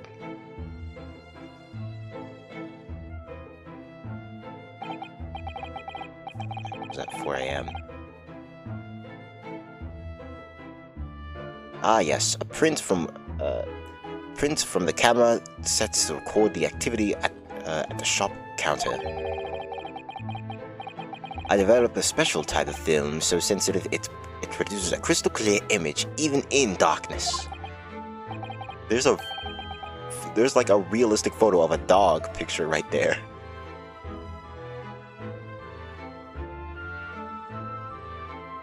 Really? That's extraordinary. Yes, you can clearly see the counter and the door behind it. Look. There's also a realistic photo of a snowman there. So you see, were someone to enter the premises with ill intent, his identity would be summarily exposed. But did you not say that the photograph prints were taken at 30 minutes intervals? Indeed, as I must say, my dear madame. Then what if the incident were to occur in between times? One could only say that would be a cruel twist of fate. I must confess, your devices have been giving me some cause for distress of late. I beg your pardon, Mr. Wittybank. Surely they are anything but distressing, reassuring in the world. Reassuring is the word. It's the cost of the film, sir. You must gradually place not one, but two cameras in my shop after all. Which means I must pay for nigh on 100 utterly useless prints every single day. I'm afraid the cost of film would break me before I'm very much older.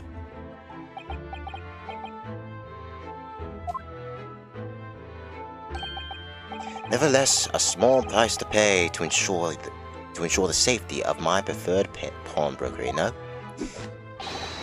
My dear fellows, we verge on the age where safety and security come at a price. Oh, heaven help us!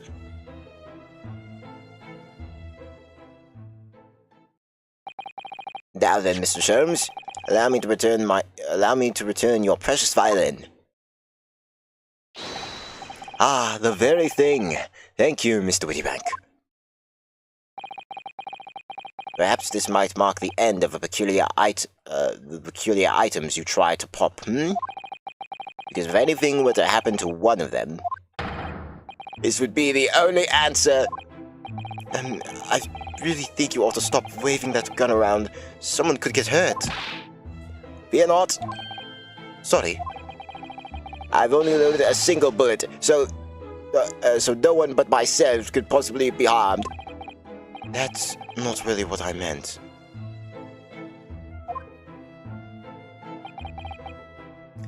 Good day to you then, Mr. Wittybank.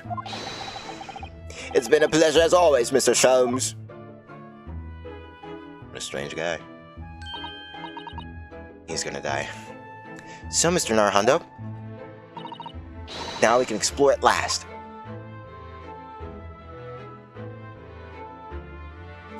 Indeed we can. Investigate fully.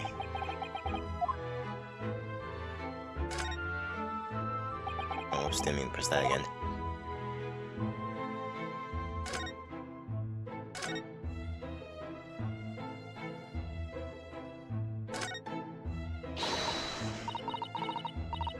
Look at this!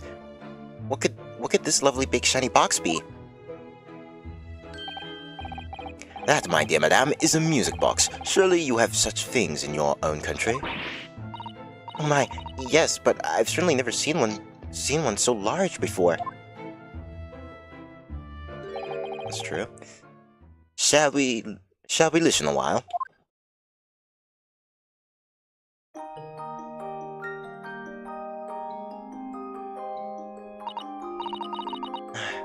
What a sublime sound.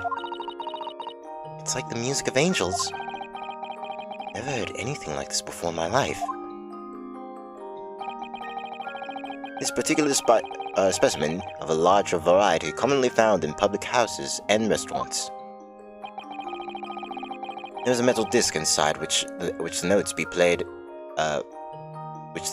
be played are recorded.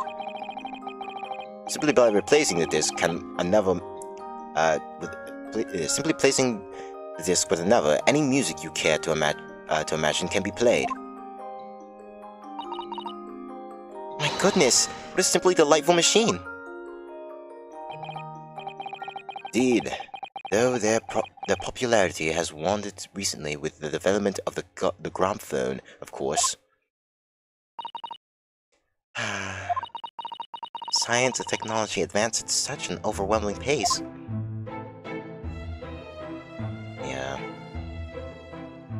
What a shame.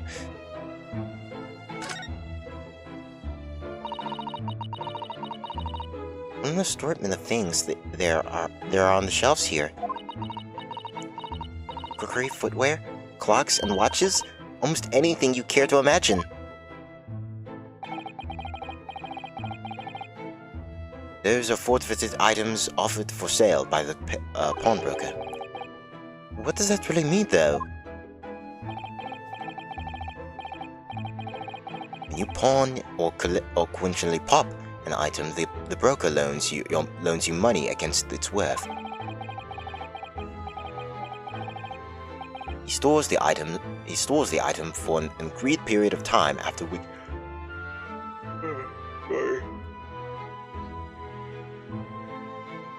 He stores the item for an agreed period of time after which the loan must be repaid. If not,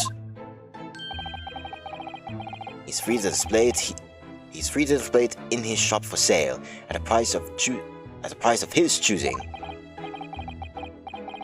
Oh yes. Now you've explained it. I'm noticing little price tags on everything. Of course, simply by paying the agreed interest on the loan, one can extend the period of safekeeping.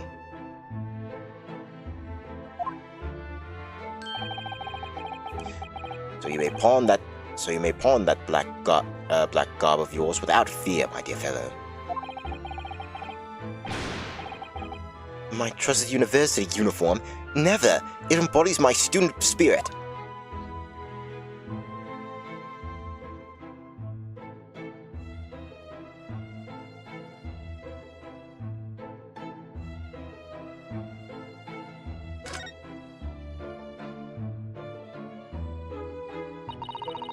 Look at the enormous ledger open on the counter there.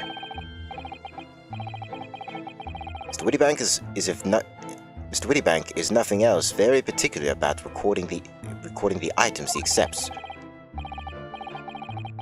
He'd have to be, otherwise he'd get himself into all sorts of trouble. Which might explain the thing that catches my eye my eye far from more than the ledger. This revolver here.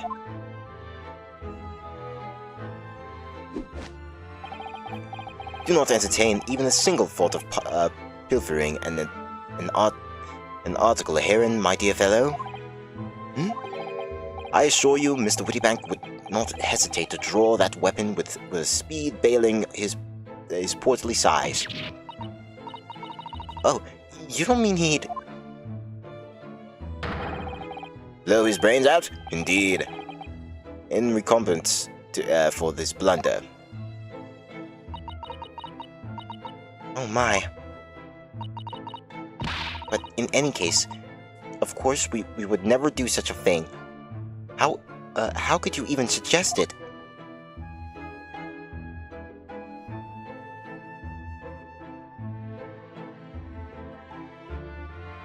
Scales of justice, once again. There seems to be a little door hidden behind that curtain. That leads to the storage room where Mr. Wittybank keeps articles that are currently in pawn. I see. There's nothing of a particular interest inside. I certainly wouldn't recommend any licensed activities. Recommend it or not, it's not something I tend to do. There is but one key, and Mr. Wittybank keeps it in his pocket at all times. This guy's gonna die. I can feel it. Before he sleeps, he places it into a small pot which he hides under his pillow. How on earth do you know about that, Mr. Sholmes? I am a detective, sir. It is my business to know what others do not. I'm frequently assailed by information that I neither care for nor wish to retain. Mr. Sholmes, you are a wonder. And the prime suspect if this pawnbrokery is ever burgled.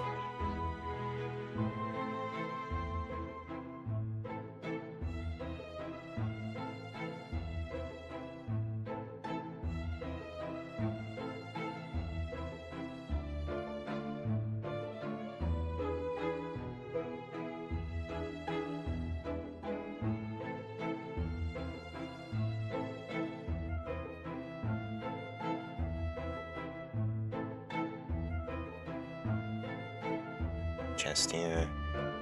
Okay, and investigate everything here.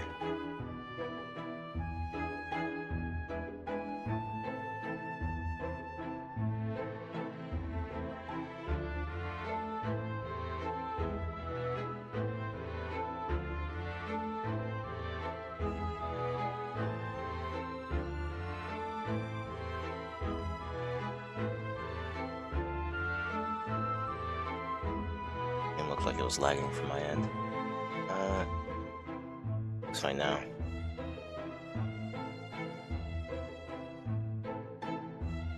Two hours, wow.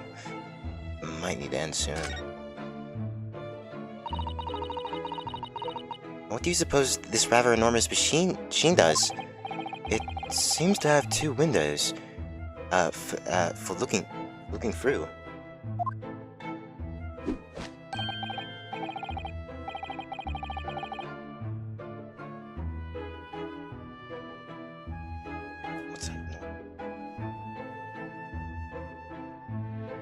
Alright.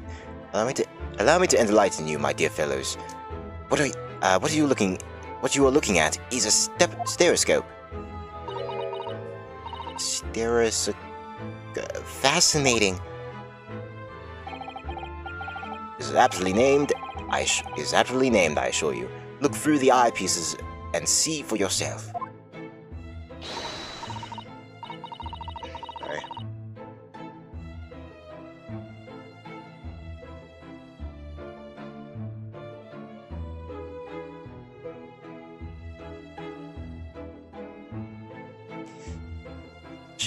I should be delighted to excuse me for a moment while I just have a look.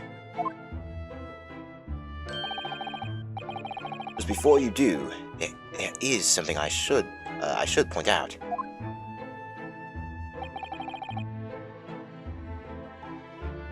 My dear fellows, in order to see the image properly, stereotypically, as it were, you will need to be cross-eyed. However, if that is beyond you, it is of little consequence today.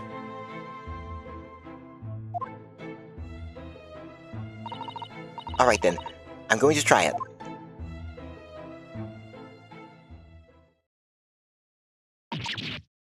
Ah! Mr. Narhondo, you must see at once. Oh, alright then. So I need to be cross-eyed, like I'm trying to look into my own nose.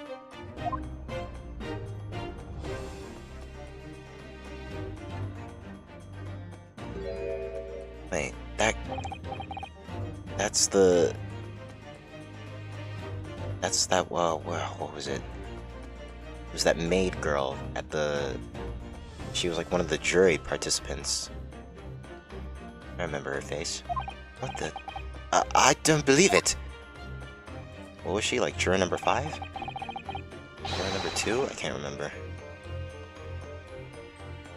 It's just a photograph. It's just a photographic print, but it seems like you could reach out and touch it.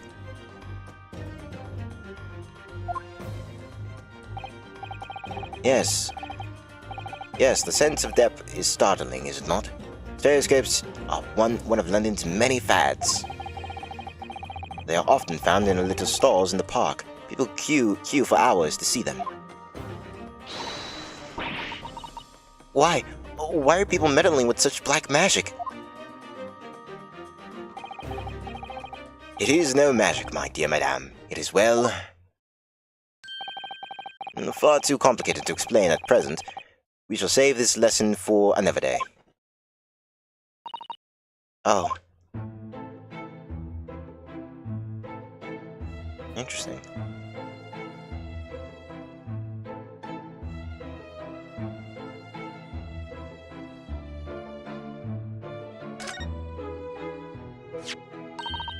Look at this. Whatever could it be used for? I have no idea. Ah.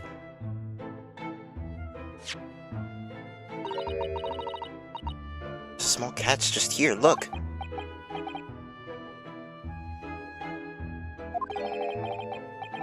We're going to open it, aren't we? Oh my, that's amazing. It has some sort of spring-loaded mechanism, which we'll never manage to put back to the way it was before. What are you two doing? What? Us? Nothing. No, nothing at all. Whatever this device is, it seems to have a pair of little windows to look through. I feel as though I've seen something rather similar to this elsewhere.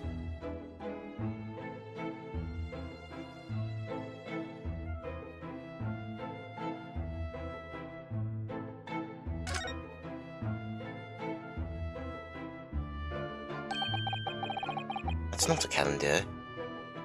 That's not a calendar you could easily miss, is it? 15th April, today's date.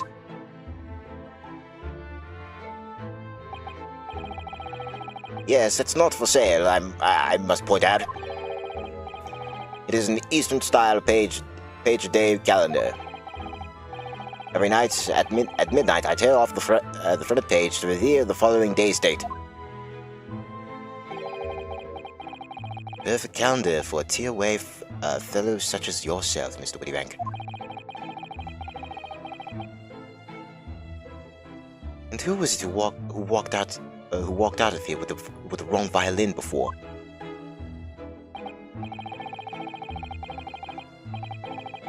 When the agreed storage period has passed without repayment, articles are forfeited, you see. So I have to keep a close eye on the dates. It's something of a pawnbroker's obsession, you might say.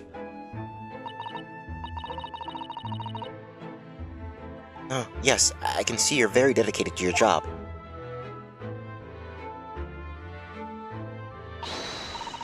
What Only 2 pence for it? That ain't fair. That ain't fair, you know it. The article's barely worth a penny a miss. I cannot offer more. Who's saying this? Sounds like there's an argument. This sounds like there's an argument brewing over by the counter. It can't be right. Have you even had a proper butcher's at it? I've seen all I need to see, young girl. No, it's her again. Wait, don't we know... I'm sure I recognize her. Oh, yes, it's the young lady from Mr. McGilld's trial 2 months ago.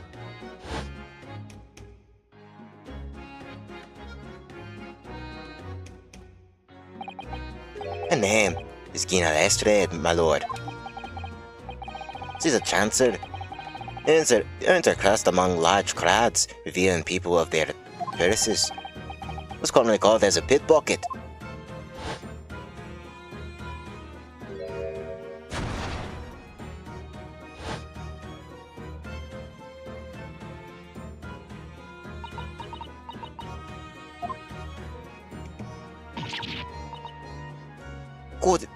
Gordon Burnett. Gordon Burnett, you lot. Hello, Miss Lestrade. I hope you've been well. What? You remember me? You remember me then, do ya?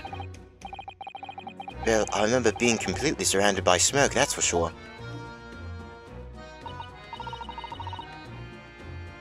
So what are we doing here then? Down and out like the rest of us? Nothing to eat. Nothing to eat? Come to pop the black weasel's soy coat, have ya? What is this about a black uniform that makes everyone comment on it? Good lady, unless I'm much mistaken.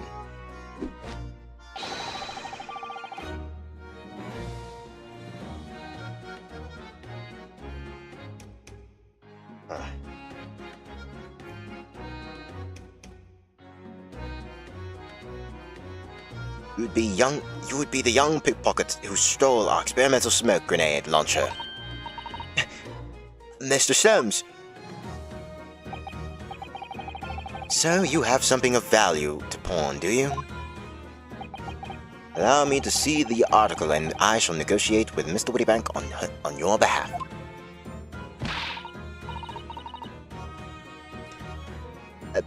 Pull the other one. I don't need your help. I'll need your help for some stuck-up day. Get out of my business. Go on, or I'll make trouble for you. As you wish, Miss Lestrade. I will happily remove myself from your presence.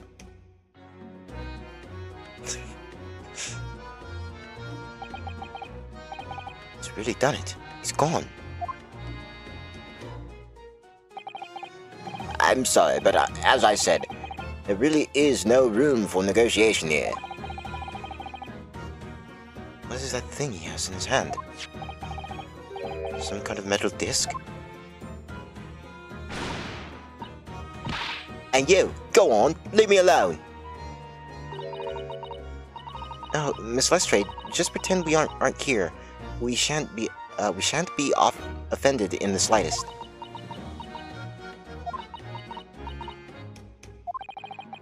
Sawdust can really stand her ground when she wants to. Whatever.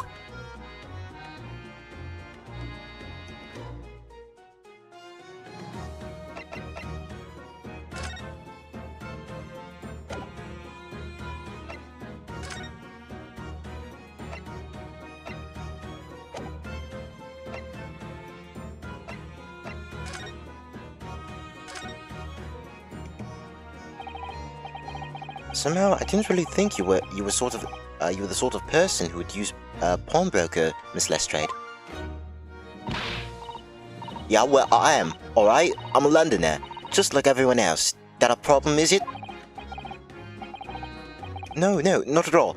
It's just that, well... I get it. I know what you're thinking. That thing probably don't even belong there. Probably got on the dive, didn't she? Yeah, I can see it written all over your TV chase. Well, I might have been thinking something along those lines.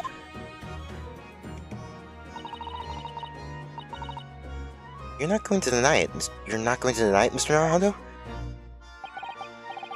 Alright then, I'm just going to come out and ask you straight. Do you pawn things that you steal from other people? Well, I don't know how best to answer that, really.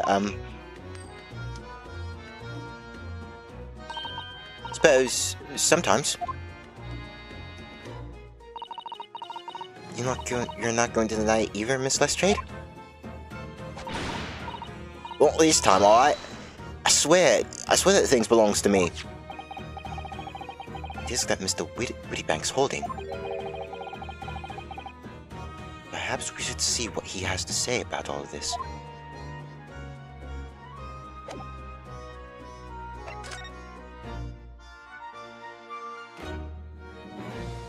Seems to be another musical disc. I said musical disc.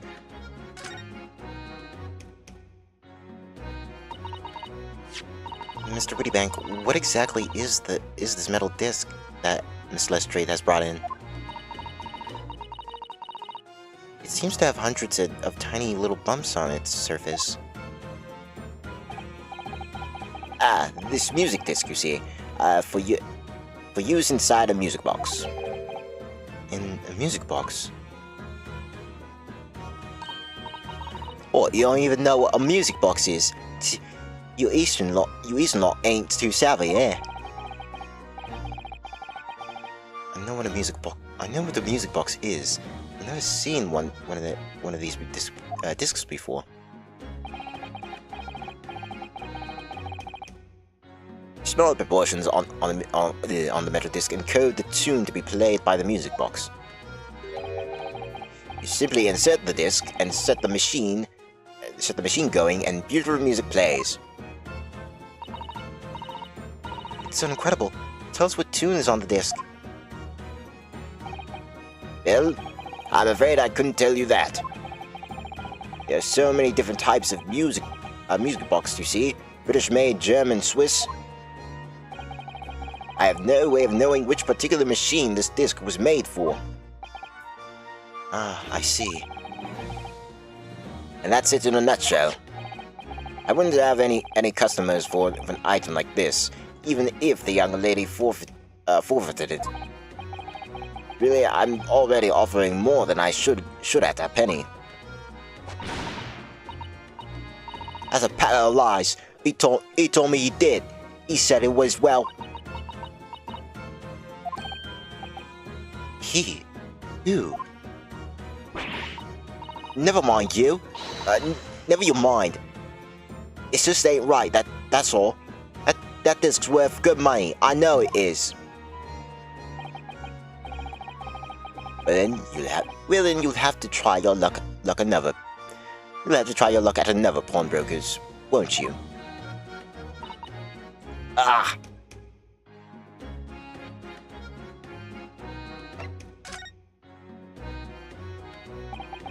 She's been in here before, of course. This little Lion. I see.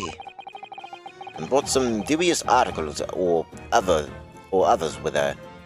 Every single time, I might add. Dubious? What are you trying to say? I'm an honest customer. Me. So, is there something dubious about the disc she brought in today? Well, if only it were that simple. Sorry, what do you mean? What she actually brought in was a storage ticket. Ah, a storage ticket, so... Miss Lestrade has actually come to redeem an article from you today, is that right? Yeah, that's right. A girl like me has a lot of stuff what needs storing. Alright, yes, that's definitely dubious. The article in question would have been forfeited at midnight tonight. But as she gave me the ticket for it, and repaid both the loan and the interest, I was obliged to return the article to her. But what was the article? Do tell us, Mr. Wittybank. The little scamp is wearing it, ma'am.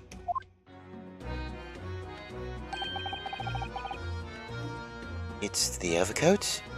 It's the overcoat that she redeemed. Oh. What's wrong with that? It fits, don't it? I mean, it's mine, so of course it does. So, what about the disc then? How does that come into all this?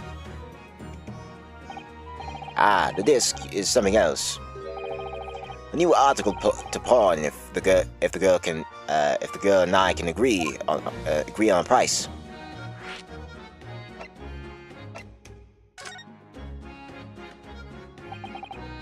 I'm confused. I thought you said that Miss Lestrade brought in a storage ticket today.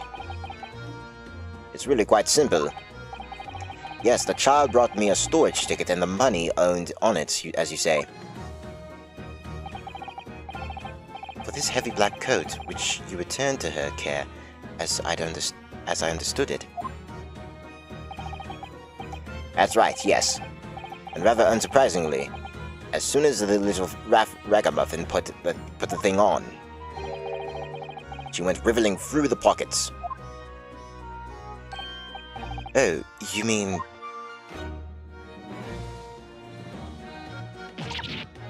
What? Don't you know it's rude to stare at a lady? I see. So it came from the pocket of the overcoat, did it? If you mean the disc, then yes, exactly, ma'am. And she immediately tried to pawn it. Quite a high price as well. This is rather suspicious, I think. Give it up. I'm just trying to pawn something like anyone else would. Miss Lestrade, may I ask who deposited the overcoat here in the first place? Well, me. It doesn't really appear to be your size. Me, old man. It's me. It's me, old man's, ain't it? Is it, Miss Lestrade? Yes, this is definitely all rather suspicious. Can't help but feel like this has something to do with Magnus McGild.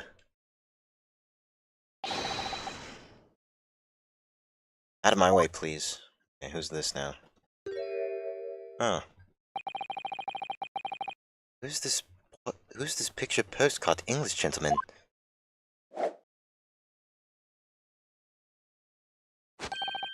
Good day to you, ladies, gentlemen. What's your problem, eh? There is no problem, as long as you remove yourself. I've a matter to discuss with the proprietor.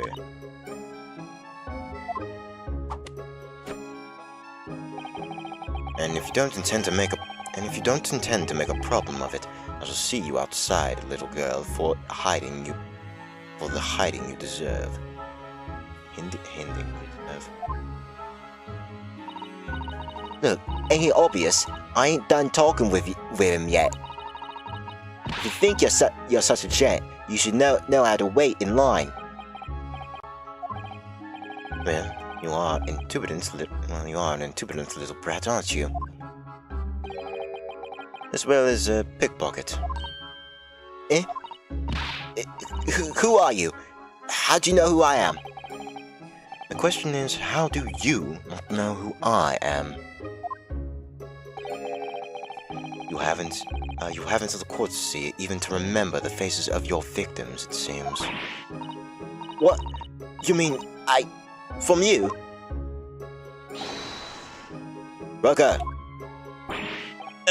Yes, sir. I believe this filthy pocket thief has just redeemed an article from you now. Yes, The article in question belongs to me. I deemed for it to be returned at once. Oh my. That's a lie. What are you trying to pull? Give me back my overcoat, you rascal. And needless to say, any music box discs too. No, you can't have it. You just can't. Why is this guy acting like a JoJo character up in here? It's me old man's. Or it was. Now it's mine. Goodness, Mr. Naruhondo. This is a very awkward situation. Yes. I think perhaps we should hear both sides of the story in a little more detail.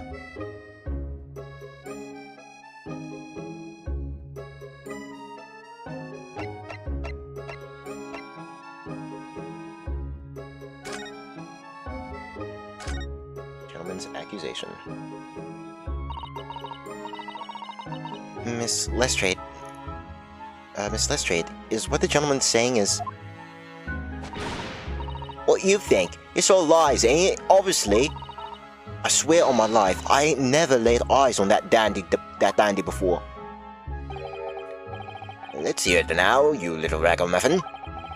You stole it, didn't you? That ticket you brought in here just now. No, I swear it. I swear to God. It was barely an hour ago. I was walking along the street, minding my own business, when this little guttering ran into me. I knew at once what had happened. I've been robbed yet again. I thought to myself, those wretched pickpockets. Yet again? Oh yes, as you can see, I am a man of impeccable style. This isn't the first time that I've been targeted by these backslum scoundrels. Now then, relinquish my overcoat. Come along now, Miss Lestrade. Give the good gentleman his coat back. If you're going to cause trouble, I shall have no choice but to call the police. Oh man. Wait, I said old man. Hold on. Why does everyone think it was me? Just look at that. Just look at this dandy cove. And you think I'm the dodgy one? I'm sorry, but no one's going to believe you. Well, what about evidence? Yeah. Where's your evidence that I've stolen something there? Come on, let's see it. Oh, I have evidence, naturally. You what?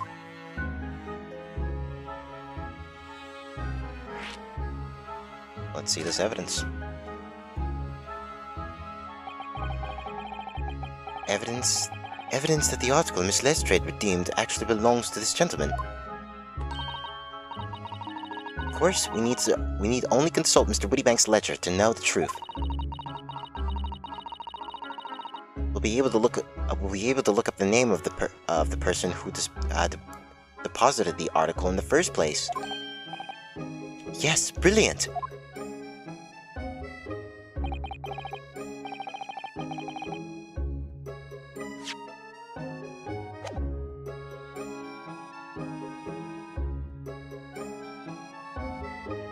I'm very sorry, but I'm afraid that won't be possible. Oh? I never ask customers' names.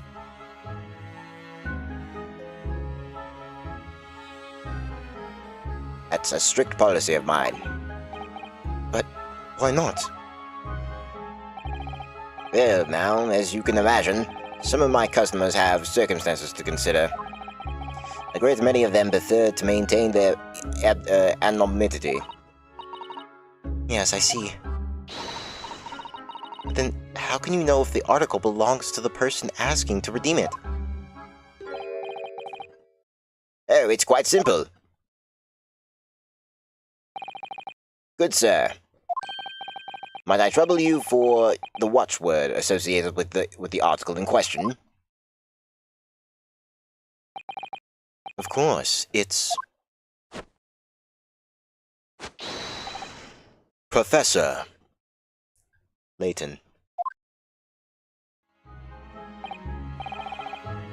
Yes, that's right. And all the evidence we need. The gentleman is the rightful owner of the article, without a doubt. A watchword, interesting.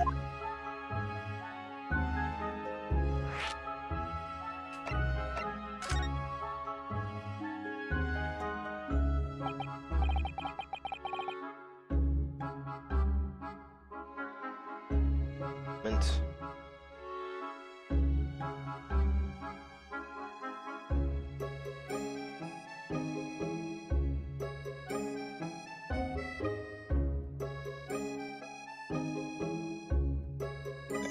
So, about these watchwords, Mr. Wittybank.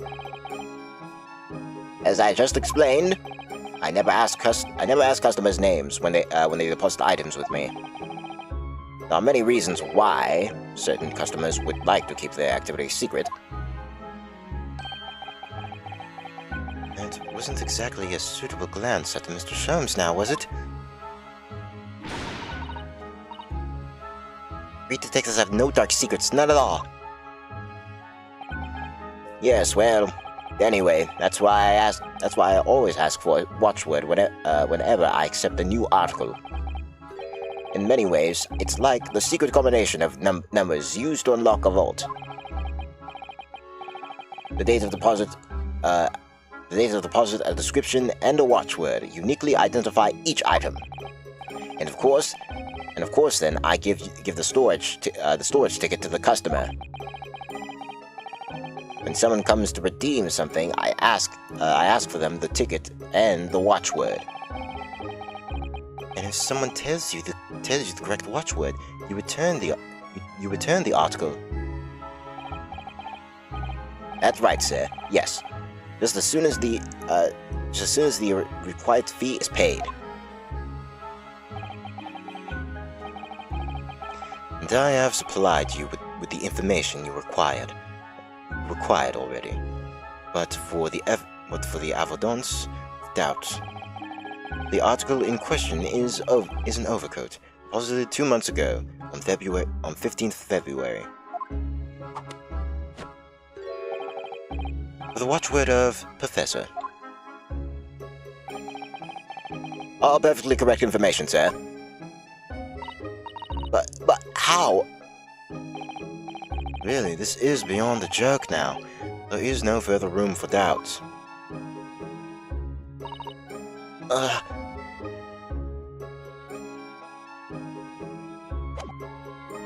Is that everything?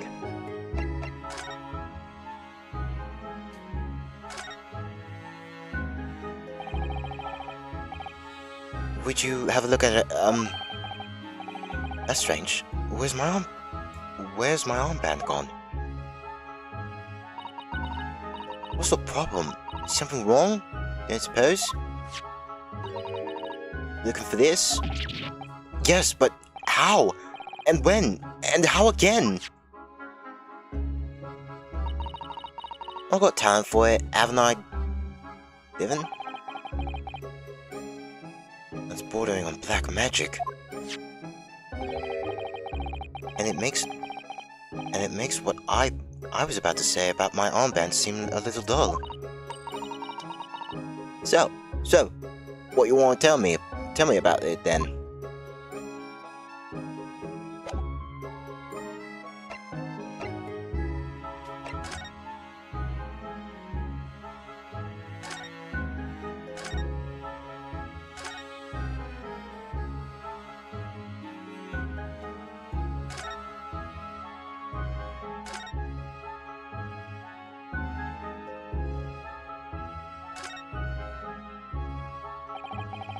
Excuse me, but who are you?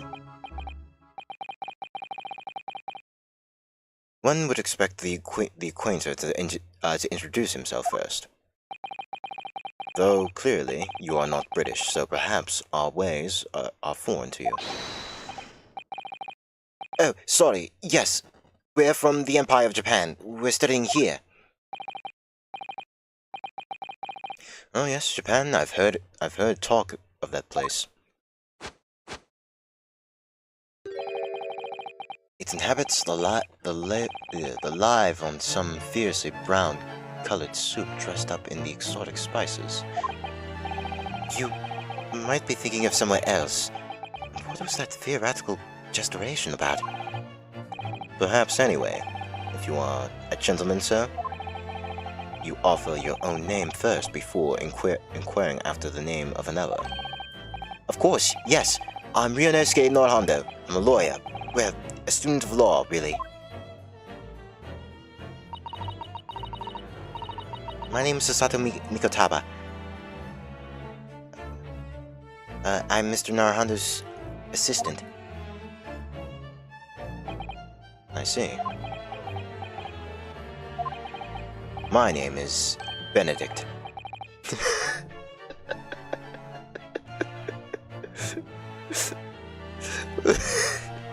Yes. Eggert's Benedict.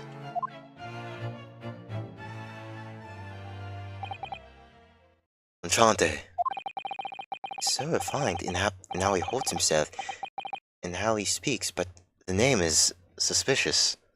There's no way your name is Benedict. Now, to the matter at hand. What the?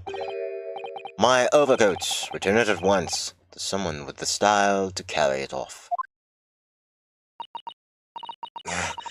Every move he makes, every breath he takes, I can't stand watching him.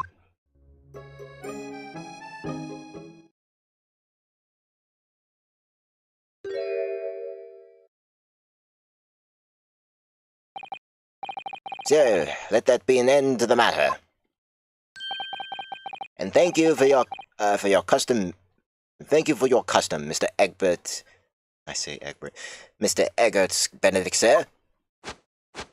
This guy. With such reasonable rates of interest, I may even decide to come back.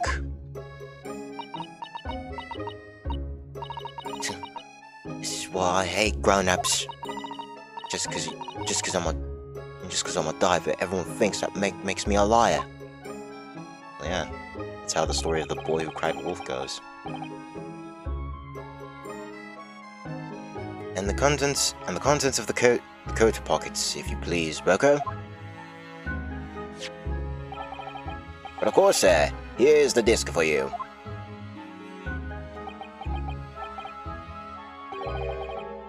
Just this one? Pardon, sir? I was expecting another, that is, I deposited another disc. Oh dear. I regret to inform you, sir, that deposited with me was merely the overcoat. The disc happened to be in one of the pockets, but I was completely unaware of it until now. So, Gutterling, you're hiding more of what's rightfully mine, are you? Says who, eh? I know nothing about it. Very well. Then I shall bid you farewell. Say goodbye to style. Wait a minute. That disc is mine. Ah! What do you think you're doing, you little tramp? You've drawn blood, you filthy animal. Oh my, yes, there's blood on the disc. Because of all those sharp bumps. The man must have scratched his finger on them. I found it first, alright? I mean, it belonged to me old man. So, you're not having it. Oi, you take it. Me? If I hang on to it, they'll have it all for me again. So you keep it. So you keep hold of it. Miss Lestrade, why is this disc so important to her? Music discs used to play music in a mechanical music box. A piece of music which remains unidentified is stored on the disc by means of small portions. You there, in the black livery. Hand the disc to me at once, please. No, don't. He's lying. Grown-ups always lie. What do I do now? How am I going to resolve this?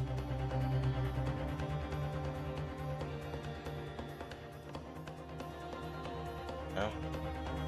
2:30. Alright. I will end stream right here, right now.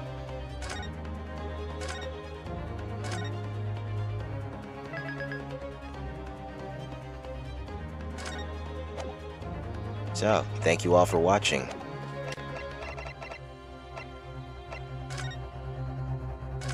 And I'll see you all next time.